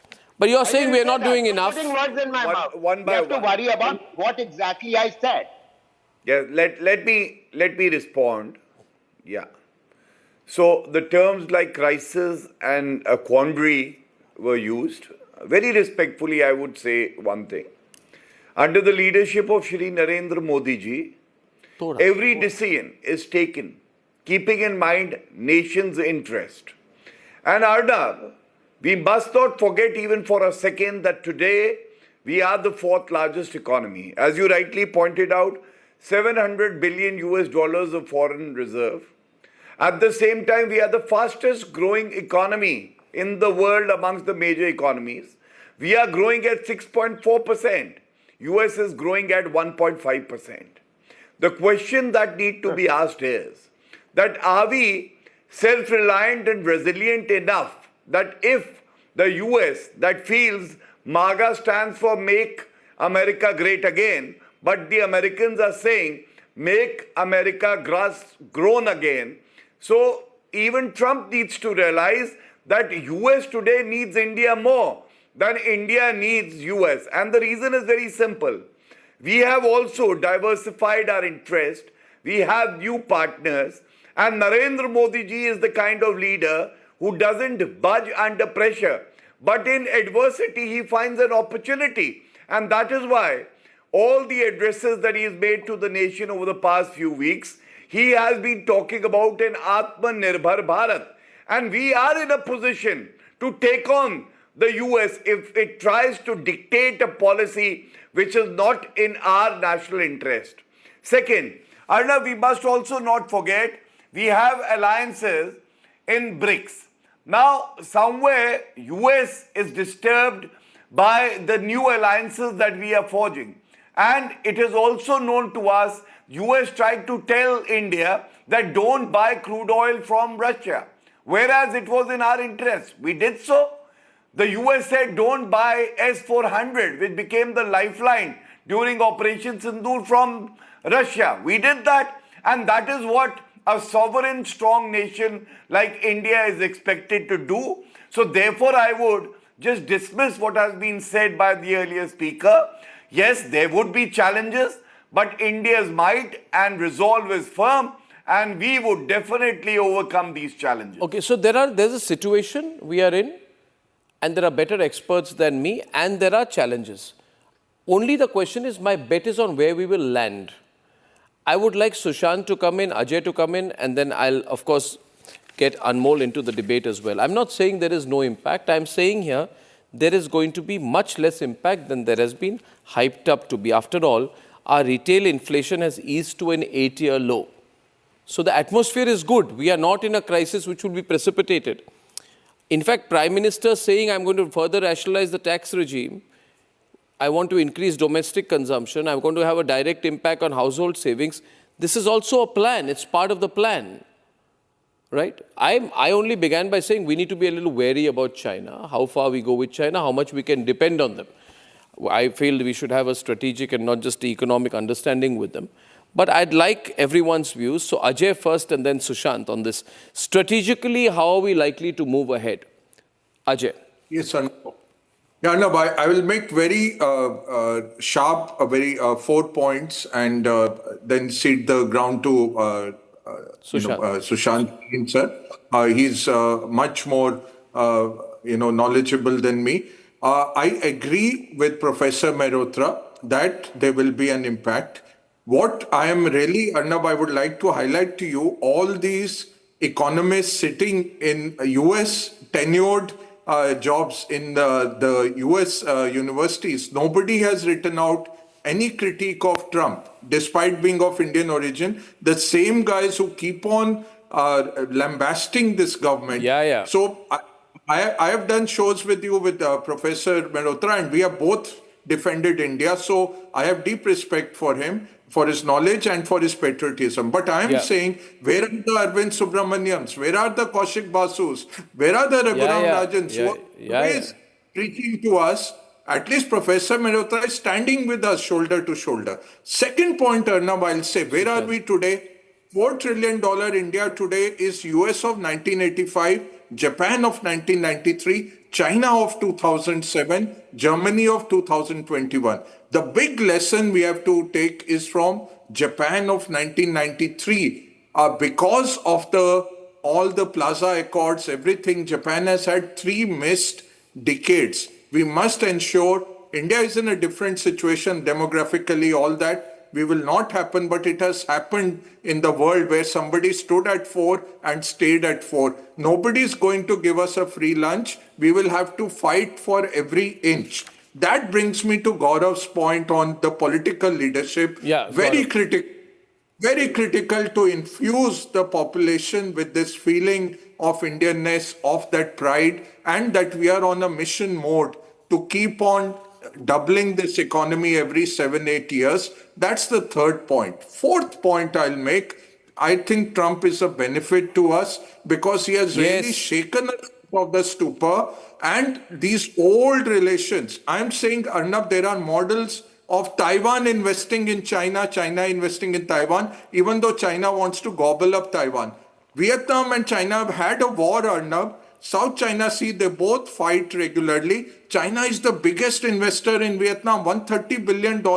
Vietnam is exporting to the US. Most of that is Chinese goods. So we have to open up to investments, knowing fully well China is not a long-term friend of ours, but in strategic sense, open up the investment to China. And the fifth small point, deregulate. I think this is a great, don't miss the convert a crisis into an opportunity. The GST cuts will really give a boost. We will make that 0.4, 0.5 GDP loss through the domestic consumption. It will come with the GST cuts. It's coming bang in the middle of the festival season. It will help a lot.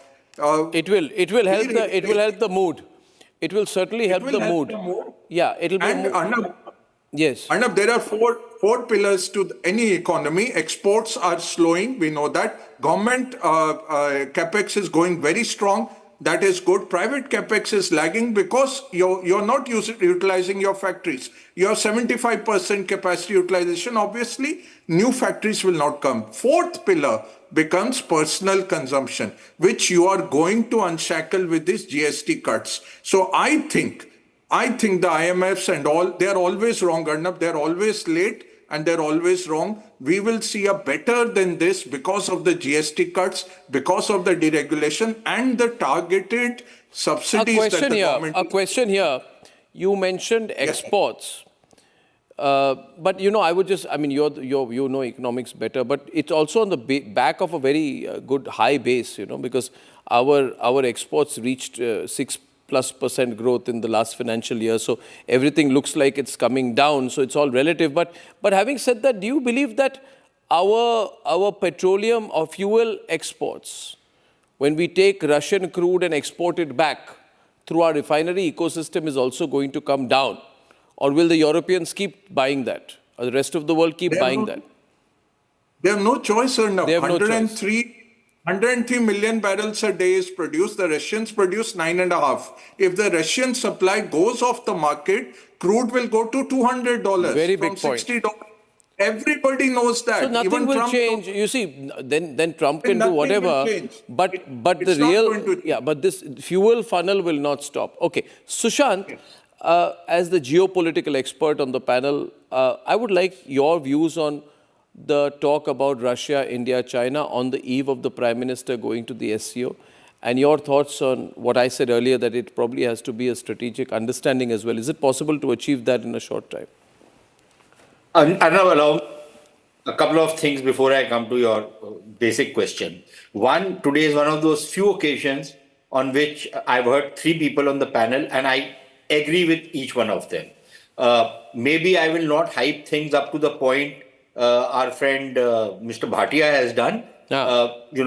But I suppose he comes from a political background, so he's going to hype it up. And I would imagine that what Mr. Bagga and Professor Mehrotra have said, I cannot disagree with them on anything. Look, here is the thing. Are we going to face an existential crisis? Absolutely not. Are we going to face a crisis? Yes. But it's a crisis we can tide over. And I think both the gentlemen, Mr. Mehrotra, Professor Mehrotra and Mr. Bagga, have given some very valuable suggestions. So I think we can tide this over.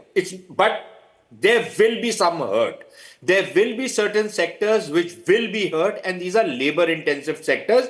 And I'm sure the government is mindful of how to try and take care of it. But just taking care of it is not going to be good enough. I think we need to do a lot more. Now, some of the taxation reforms which have come are good. But I personally think, again, we need to get rid of this goddamn socialistic baggage that we have. You've done a very good reform by saying, okay, we are going to reduce GST rates to 2 rates. And then you say, okay, but, there is pan masala or something, some stupid thing, you will say 40%. Just keep it simple, stupid.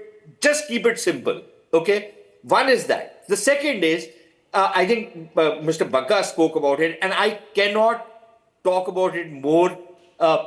You have to change your regulatory and your legal and your administrative reforms have to be brought in. The kind of stifling Inspector Raj there is disincentivizes any manufacturing. Anybody who manufactures in this country deserves a Bharat Ratna, if you ask me. Even now you're saying that, Sushant. Even now. Really? Okay, so you need to reform that, and I don't think enough has been done in that direction. I really think we need to work double fast on it. Then the third problem, and out here I'm in a quandary now. Okay. You have set up 2 committees to propose reforms. Who are the people who are going to be heading these committees? IAS officers. God bless you if you can get those reforms in. Seriously. Because for every reform they will bring in, they will put in 5 adangis in between that nothing will happen. We've seen this over the period of time. So please bring in proper people if you really are serious about reforms. Yes, the IAS officers will be good in implementing them, but if they are going to be making policy, heavens help this country. Now to come to your basic point, which you were asking me about geopolitics. Look, maybe I'm being a little optimistic on this, but the way I am looking at it is that, look, we are not in the crosshairs of America because we are buying Russian oil. That's an excuse. Okay? Let's be very clear about it. There is a body of opinion in the United States, especially among these mad MAGA characters, who believe, incidentally, let me just add something to what Mr. Bagga said, because that has been riling me no end. All these buggers who pontificate to us sitting in the US, now that they are scared that their green cards might be taken away. All quiet. All these fellows are keeping quiet. Completely. These Ashutosh, these Kaushik Basus, you name these characters, these third-rate fellows, they're all quiet. Not one op-ed article, not one article saying that what Trump is doing goes against all canons of economics. Professor Mehrotra is a distinguished economist. He will tell you that it doesn't make economic sense what Trump is trying to do. right? But all these guys who pontificate to us are keeping quiet. But let's not give them too much importance, Sushant. I mean, we shouldn't. Listen, I don't give them any importance. You people give them importance. I don't give what them any you importance. people, yeah, Sushant, you blame me for everything nowadays, huh? I blame you for everything. We go back a long way, so it's fine. Yeah, it's okay. Arnab, here is the thing. Look, geopolitically, for the Chinese also, this is a point of inflection. If Trump is not going to be attacking them right now, they are in his crosshairs, right? Now, the choice before the Chinese is that either there is a G2 kind of a setting, in which case Trump is getting out of Asia and he is letting China be the Gunda of the region, or he is going to target them next. Now, the principal contradiction for the Chinese now is no longer India as an emerging player in the region, somebody who can challenge their hegemony. It is the United States. What makes sense for the Chinese is to try and settle some of the more troubling issues between us.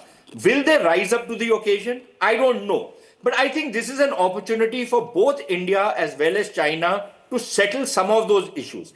Will that settle everything between us? Far from it. Okay. That will not happen. There will remain problems between us. Sushant, on that point... Add one thing. Okay. Listen, BRICS is not a replacement for the current global economic system. It just doesn't stack up to that level. It might somewhere down the line, maybe 10 years from now, but today it doesn't. And you have to be realistic about what you can expect from BRICS and what you cannot expect from BRICS. So I think there needs to be a certain degree of realism when we go in it. We should not be despondent. We should not feel disheartened. This is, like my other colleagues have said on this show, this is the time that you really need to bring in those second or third stage of reform, which we have not brought in. And if Trump has woken us up from our slumber, thank him for it. Okay, now... But let him wake up from our slumber and do the necessary reforms that we have neglected for so long. And under one pretext or another, if this government can't do it, no government can do it. And let me tell you one last point. In 1990-91, you had a minority government which had all the, whatever could go wrong. There was Kashmir happening, Punjab was in flames, there was communal rioting taking place, the economy was bankrupt, and it was a minority government. That government brought in the reforms that put us on a growth path. Yeah. Today, again, have an opportunity. Yeah. Can you rise to the occasion or can you not? I think so. Principal issue before us today. I think very balanced perspective put out here. I will let Anmol also come in and then let Gaurav respond to all. We're having very comprehensive responses. 3 points that Sushant has made, just to summarize so that when you come in on your response, Gaurav, you can respond to it. He has said you need to deregulate, you need to get your animal spirits going, you need to move things fast. That is the only way to strengthen yourself. He has also said, Sushant said here, Gaurav, that don't depend on your bureaucracy to push it. He's indicating that the Modi government is hostage to the bureaucracy, and if that was to be lessened, then the government would do even better. He's making that point. Last point, I didn't get a clear answer from Sushant on what he thought of China, but the question will emerge. You're part of SCO, you're going to do puppy-juppy and all that with all the Russia, China, all the other countries. However, what will happen with Quad? Are you going to be a member of the Quad, an active member? We sideline G20, G7. What is going to happen to that? Anmol, you can take this forward and then we'll get Gaurav to respond. Listen. Yeah, Sushant. I didn't misquote you anywhere, my friend. I didn't misquote you anywhere. On the G7 thing, Arnab. Yeah. You remember Macron's tweet after speaking to the Prime Minister? He says India as the president of BRICS and France as the president of G7, we will now work together. Yeah. Right? I saw that very interestingly. I also saw the Ukrainian president's tweet this morning and the levels of engagement with Ukraine. And I think the Modi government is doing fantastic things there on that front with multilateral engagement. Only question mark still in my mind remains about China. Anmol, your thoughts to take this forward. Arnabji, this puppy-juppy which you referred to, these photo ops and these Howdy Modi and my friend Donald Trump, all this have not yielded any result. we have seen that Prime Minister Narendra Modi used to say that Donald Trump is my best friend, he's my closest friend. And yet now he is scared to take even his name. Donald Trump has not once, not twice, not thrice, but 50 times he has said that he was the one who pressurized India and Pakistan to mediate after the Pahalgam incident. And not once has our Prime Minister denied this claim. And you said that Indian economy will not be affected.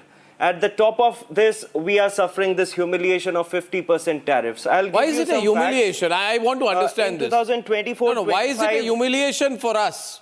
Sorry, but why? What certification do you want from America? Why do you use the word humiliation?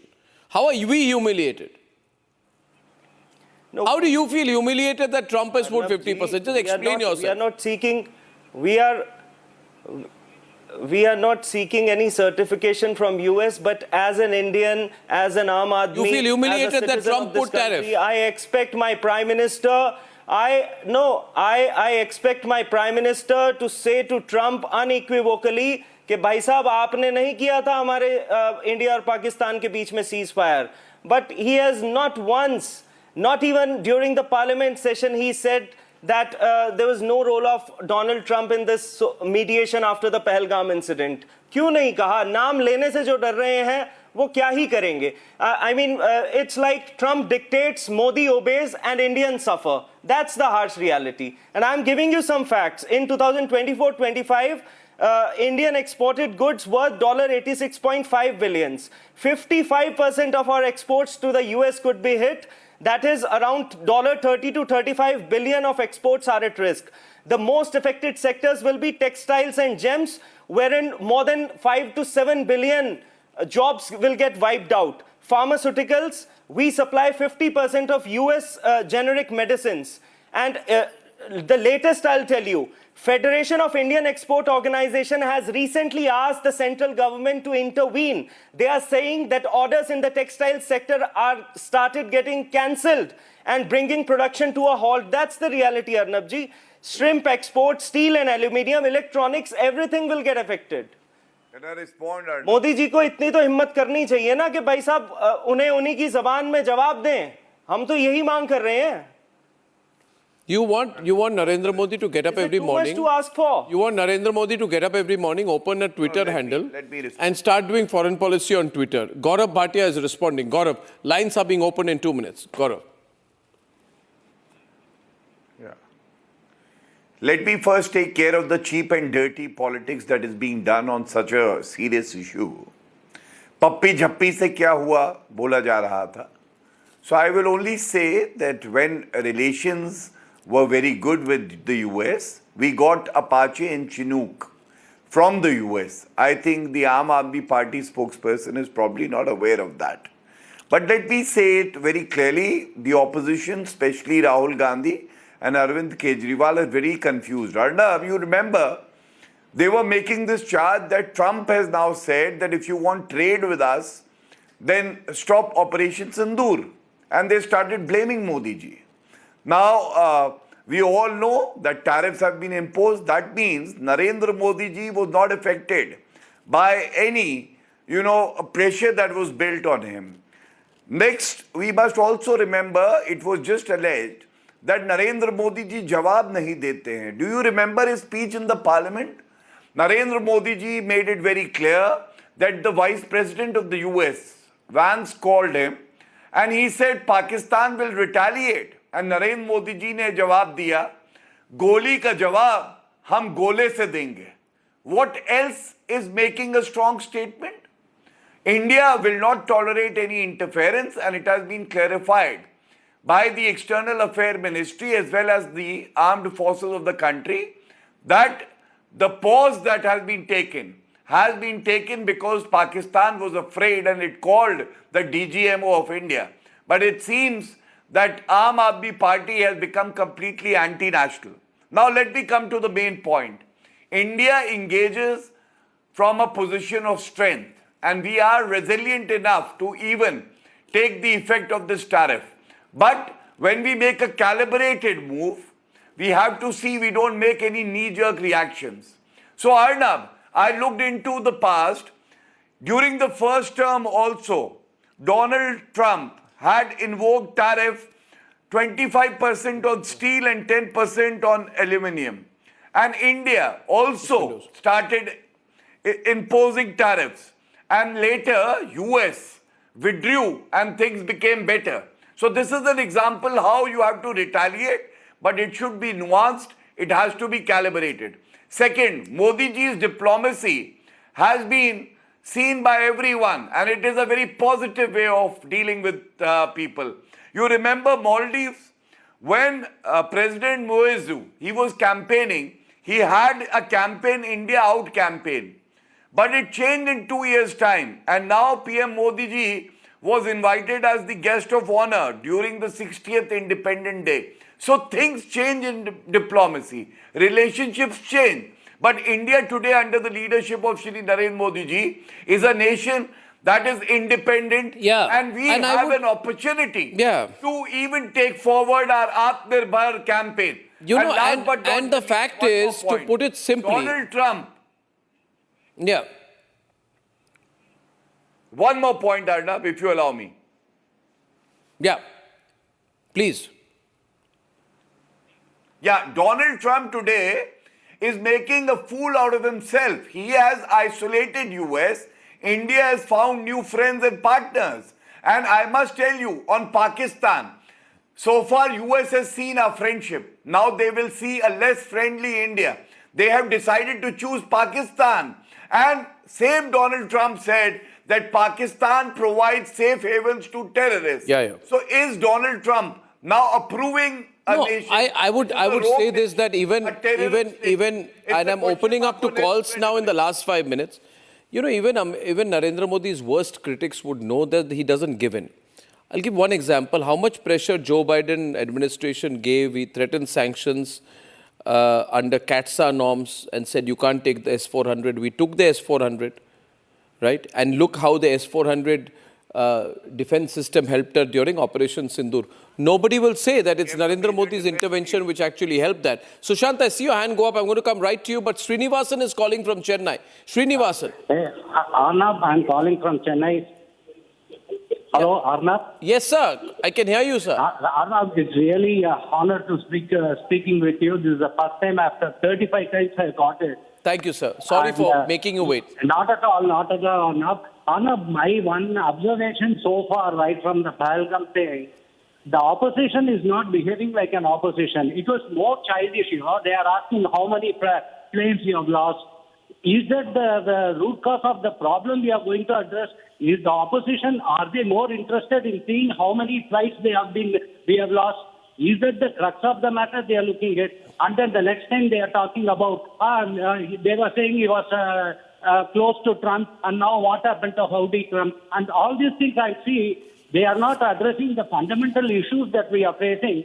Rather, they want to address and hit a person, on a person like Modi, they want to hit and say that he is failing, they want to say. It's not Modi is failing, it's the government, it's the Indian people who will be suffering. Why the opposition is not... Srinivasan ji, I feel this is a great opportunity of coming together. Please remember during COVID what happened? All doomsday scenarios, Anmol. India will collapse, Modi will ruin India. Look how we came up stronger. So these doomsday scenarios we must not listen to. Aditya Khanna is calling from Kolkata. Aditya. Good evening, Arnab, and good evening to all the panelists. Good evening. I want to second and completely endorse what Gaurav Bhatia ji just summed it beautifully. And adding to that, I would want to say that this is a very sorry state of affairs in our country, that at this juncture, when we all need to unite, when we all need to put up a united front in front of the world, we see our opposition cherry-picking and talking about things which are least relevant. Things like, whether Modi ji has named Donald Trump or not. Yeah, that's very childish. I agree, Aditya. Sushant, you want to add to that? I agree with this. I mean, I think the level of the debate is sometimes very unfortunate. Sushant. I have 4 quick points. One, on this whole opposition thing. Look, I don't think at this point in time, if you're going to be distracted by all the noise which is made, you lose the plot. So what I don't think the gentleman government will be. Yeah. trying to do was basically we were having a nice, serious discussion, and he went from the sublime to the ridiculous. I'm not surprised Aam Aadmi Party doing it. But there were 3 points which I wanted to make. One, my only grouse with the government on Pakistan is, and which none of these guys will answer. I can bet you that Gaurav Bhatia will not give you a proper answer. Gaurav, come on. Why are we playing cricket with Pakistan? Why are we Now, playing cricket with Pakistan, Gaurav? But Important let point. him come later. Let me make 2 more quick points. Second, I think Gaurav also needs to add to the all the other things when he talks about J.D. Vance. Today there's a report in a German newspaper that even Trump was trying to talk to the Prime Minister. He tried 4 times and the Prime Minister refused to talk to him because of obvious reasons. And the most important point I want to make, which I was making earlier about the bureaucracy. You know, Professor Mehrotra was talking about we really need to build up our defense infrastructure. We need to build up defense production, needs to go into the next level. There are horror stories I'm hearing of how the bureaucracy is treating some of these young entrepreneurs who are doing cutting edge work of the sorts that the Americans are trying to buy it from them. These guys are trying to do it out here, and then you have financial Gaurav, advisors. you want to respond to him? Gaurav, okay, because I'm running short of time, I need a response. And I have 2 callers also. Gaurav, quickly respond. We've got Anil Chibbar from Gurugram waiting then after that. So just briefly, Gaurav. Yeah.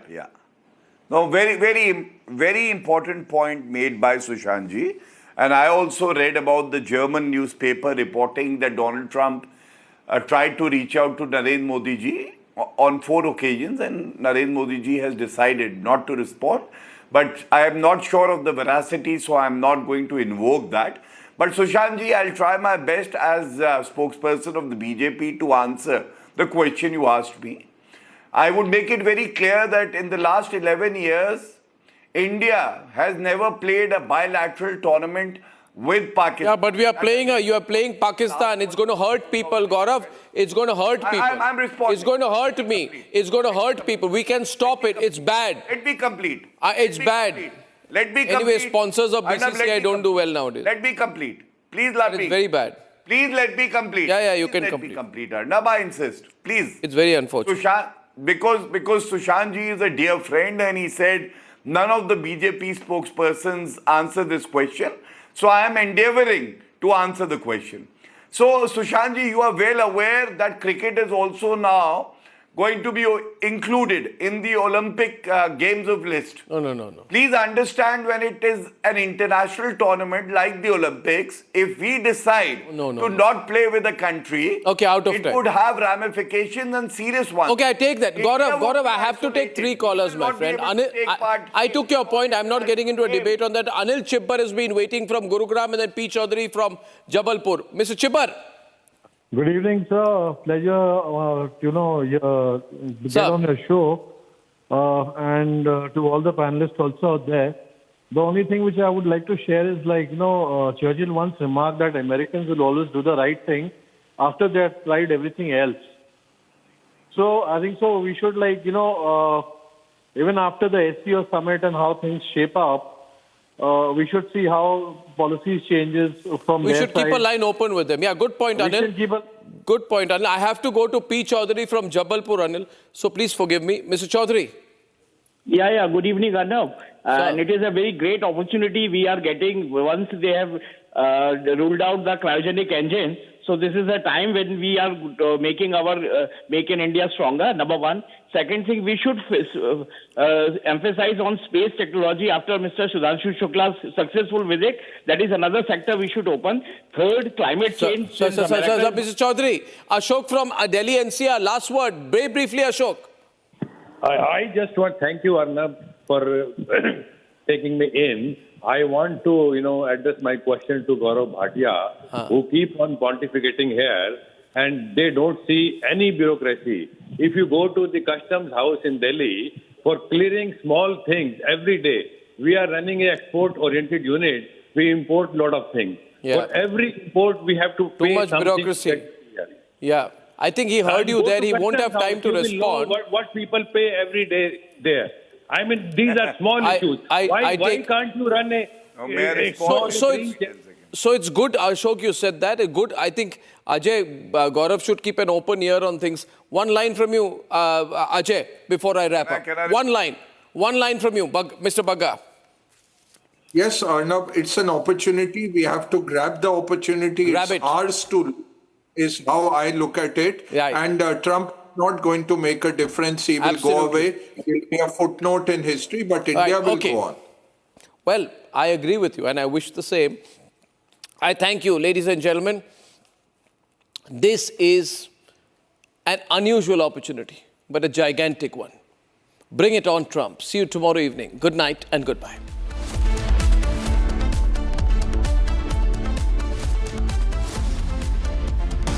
Time for a quick breather. Arnab will be right back with the debate. QS and THE, the world's foremost university rankings organizations, have ranked Amity amongst the top 3% universities globally, making it among the very few Indian universities to be included in both rankings. Yet another top ranking for Amity University.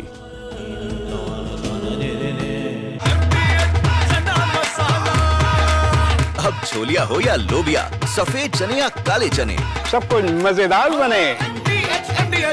पैसा लगाना है तो century ply club prime पे लगाओ। डूबेगा नहीं, जलेगा भी नहीं, कोई खा नहीं जाएगा, धोखा नहीं देगा, ऊपर नीचे भी नहीं होगा, सेफ रहेगा, सिक्योर्ड, मिनिमम 30 साल का रिटर्न देगा।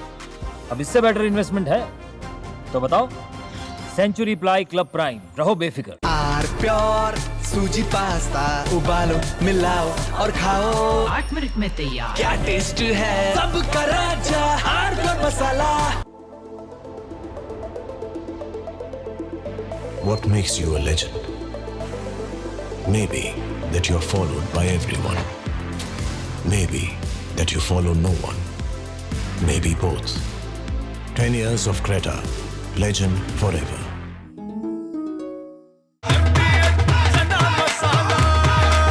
अब छोलिया हो या लोबिया, सफेद चने या काले चने, सब कुछ मजेदार बने।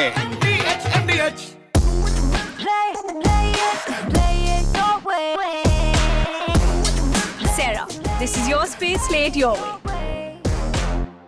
थोड़े में ज्यादा स्वाद ये ही तो है इसकी खास बात। वाओ मामा, क्या स्वाद है? अरे मेरे राजा। जब मुंबई से वापस कोल्हापुर शिफ्ट हुआ तो सबने कहा कि ड्रीम सिटी को छोड़ रहा है। ड्रीम सिटी, मैंने कहा ड्रीम में तो यही गलियां आती। तो जब ये रियलाइज हुआ कि कुछ बड़ा करने के लिए बड़े शहर में रहने की जरूरत नहीं, तब लगा कि लाइफ में ग्रो किया। SIP करो, इन्वेस्ट करो, लाइफ में ग्रो करो। प्रतिभूति बाजार में निवेश बाजार जोखिमों के अधीन है। निवेश करने से पहले सभी संबंधित दस्तावेजों को ध्यान से पढ़ें।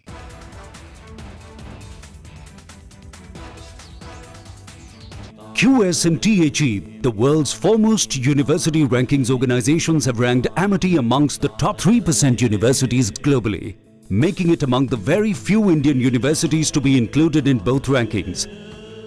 Yet another top ranking for Amity University.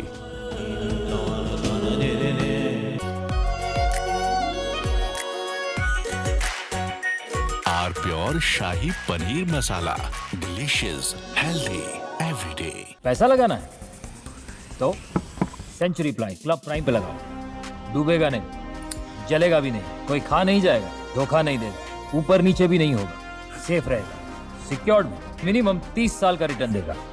अब इससे बेटर इन्वेस्टमेंट है तो बताओ। सेंचुरी प्लाई क्लब प्राइम, रहो बेफिक्र। दादी के हाथों का जादू और खुशबू से महकता घर, माँ की मुस्कुराहट और खाने की सुगंध। MDH गरम मसाला, क्योंकि हर रिश्ता है स्वाद से जुड़ा। I choose a world where we dream and the limit is the sky, and this world is my home where I'm living my best. Mindfully crafted home decor fabrics. Sansar, a D-Decor brand. Live consciously. थोड़े में ज्यादा स्वाद ये ही तो है इसकी खास बात। वाओ मामा, क्या स्वाद है? अरे मेरे राजा।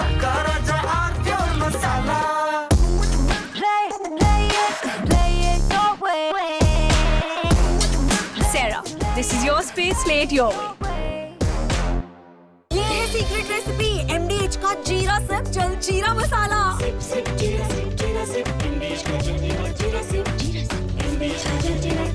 But we stopped a lot of wars, including, you think about it, India and Pakistan.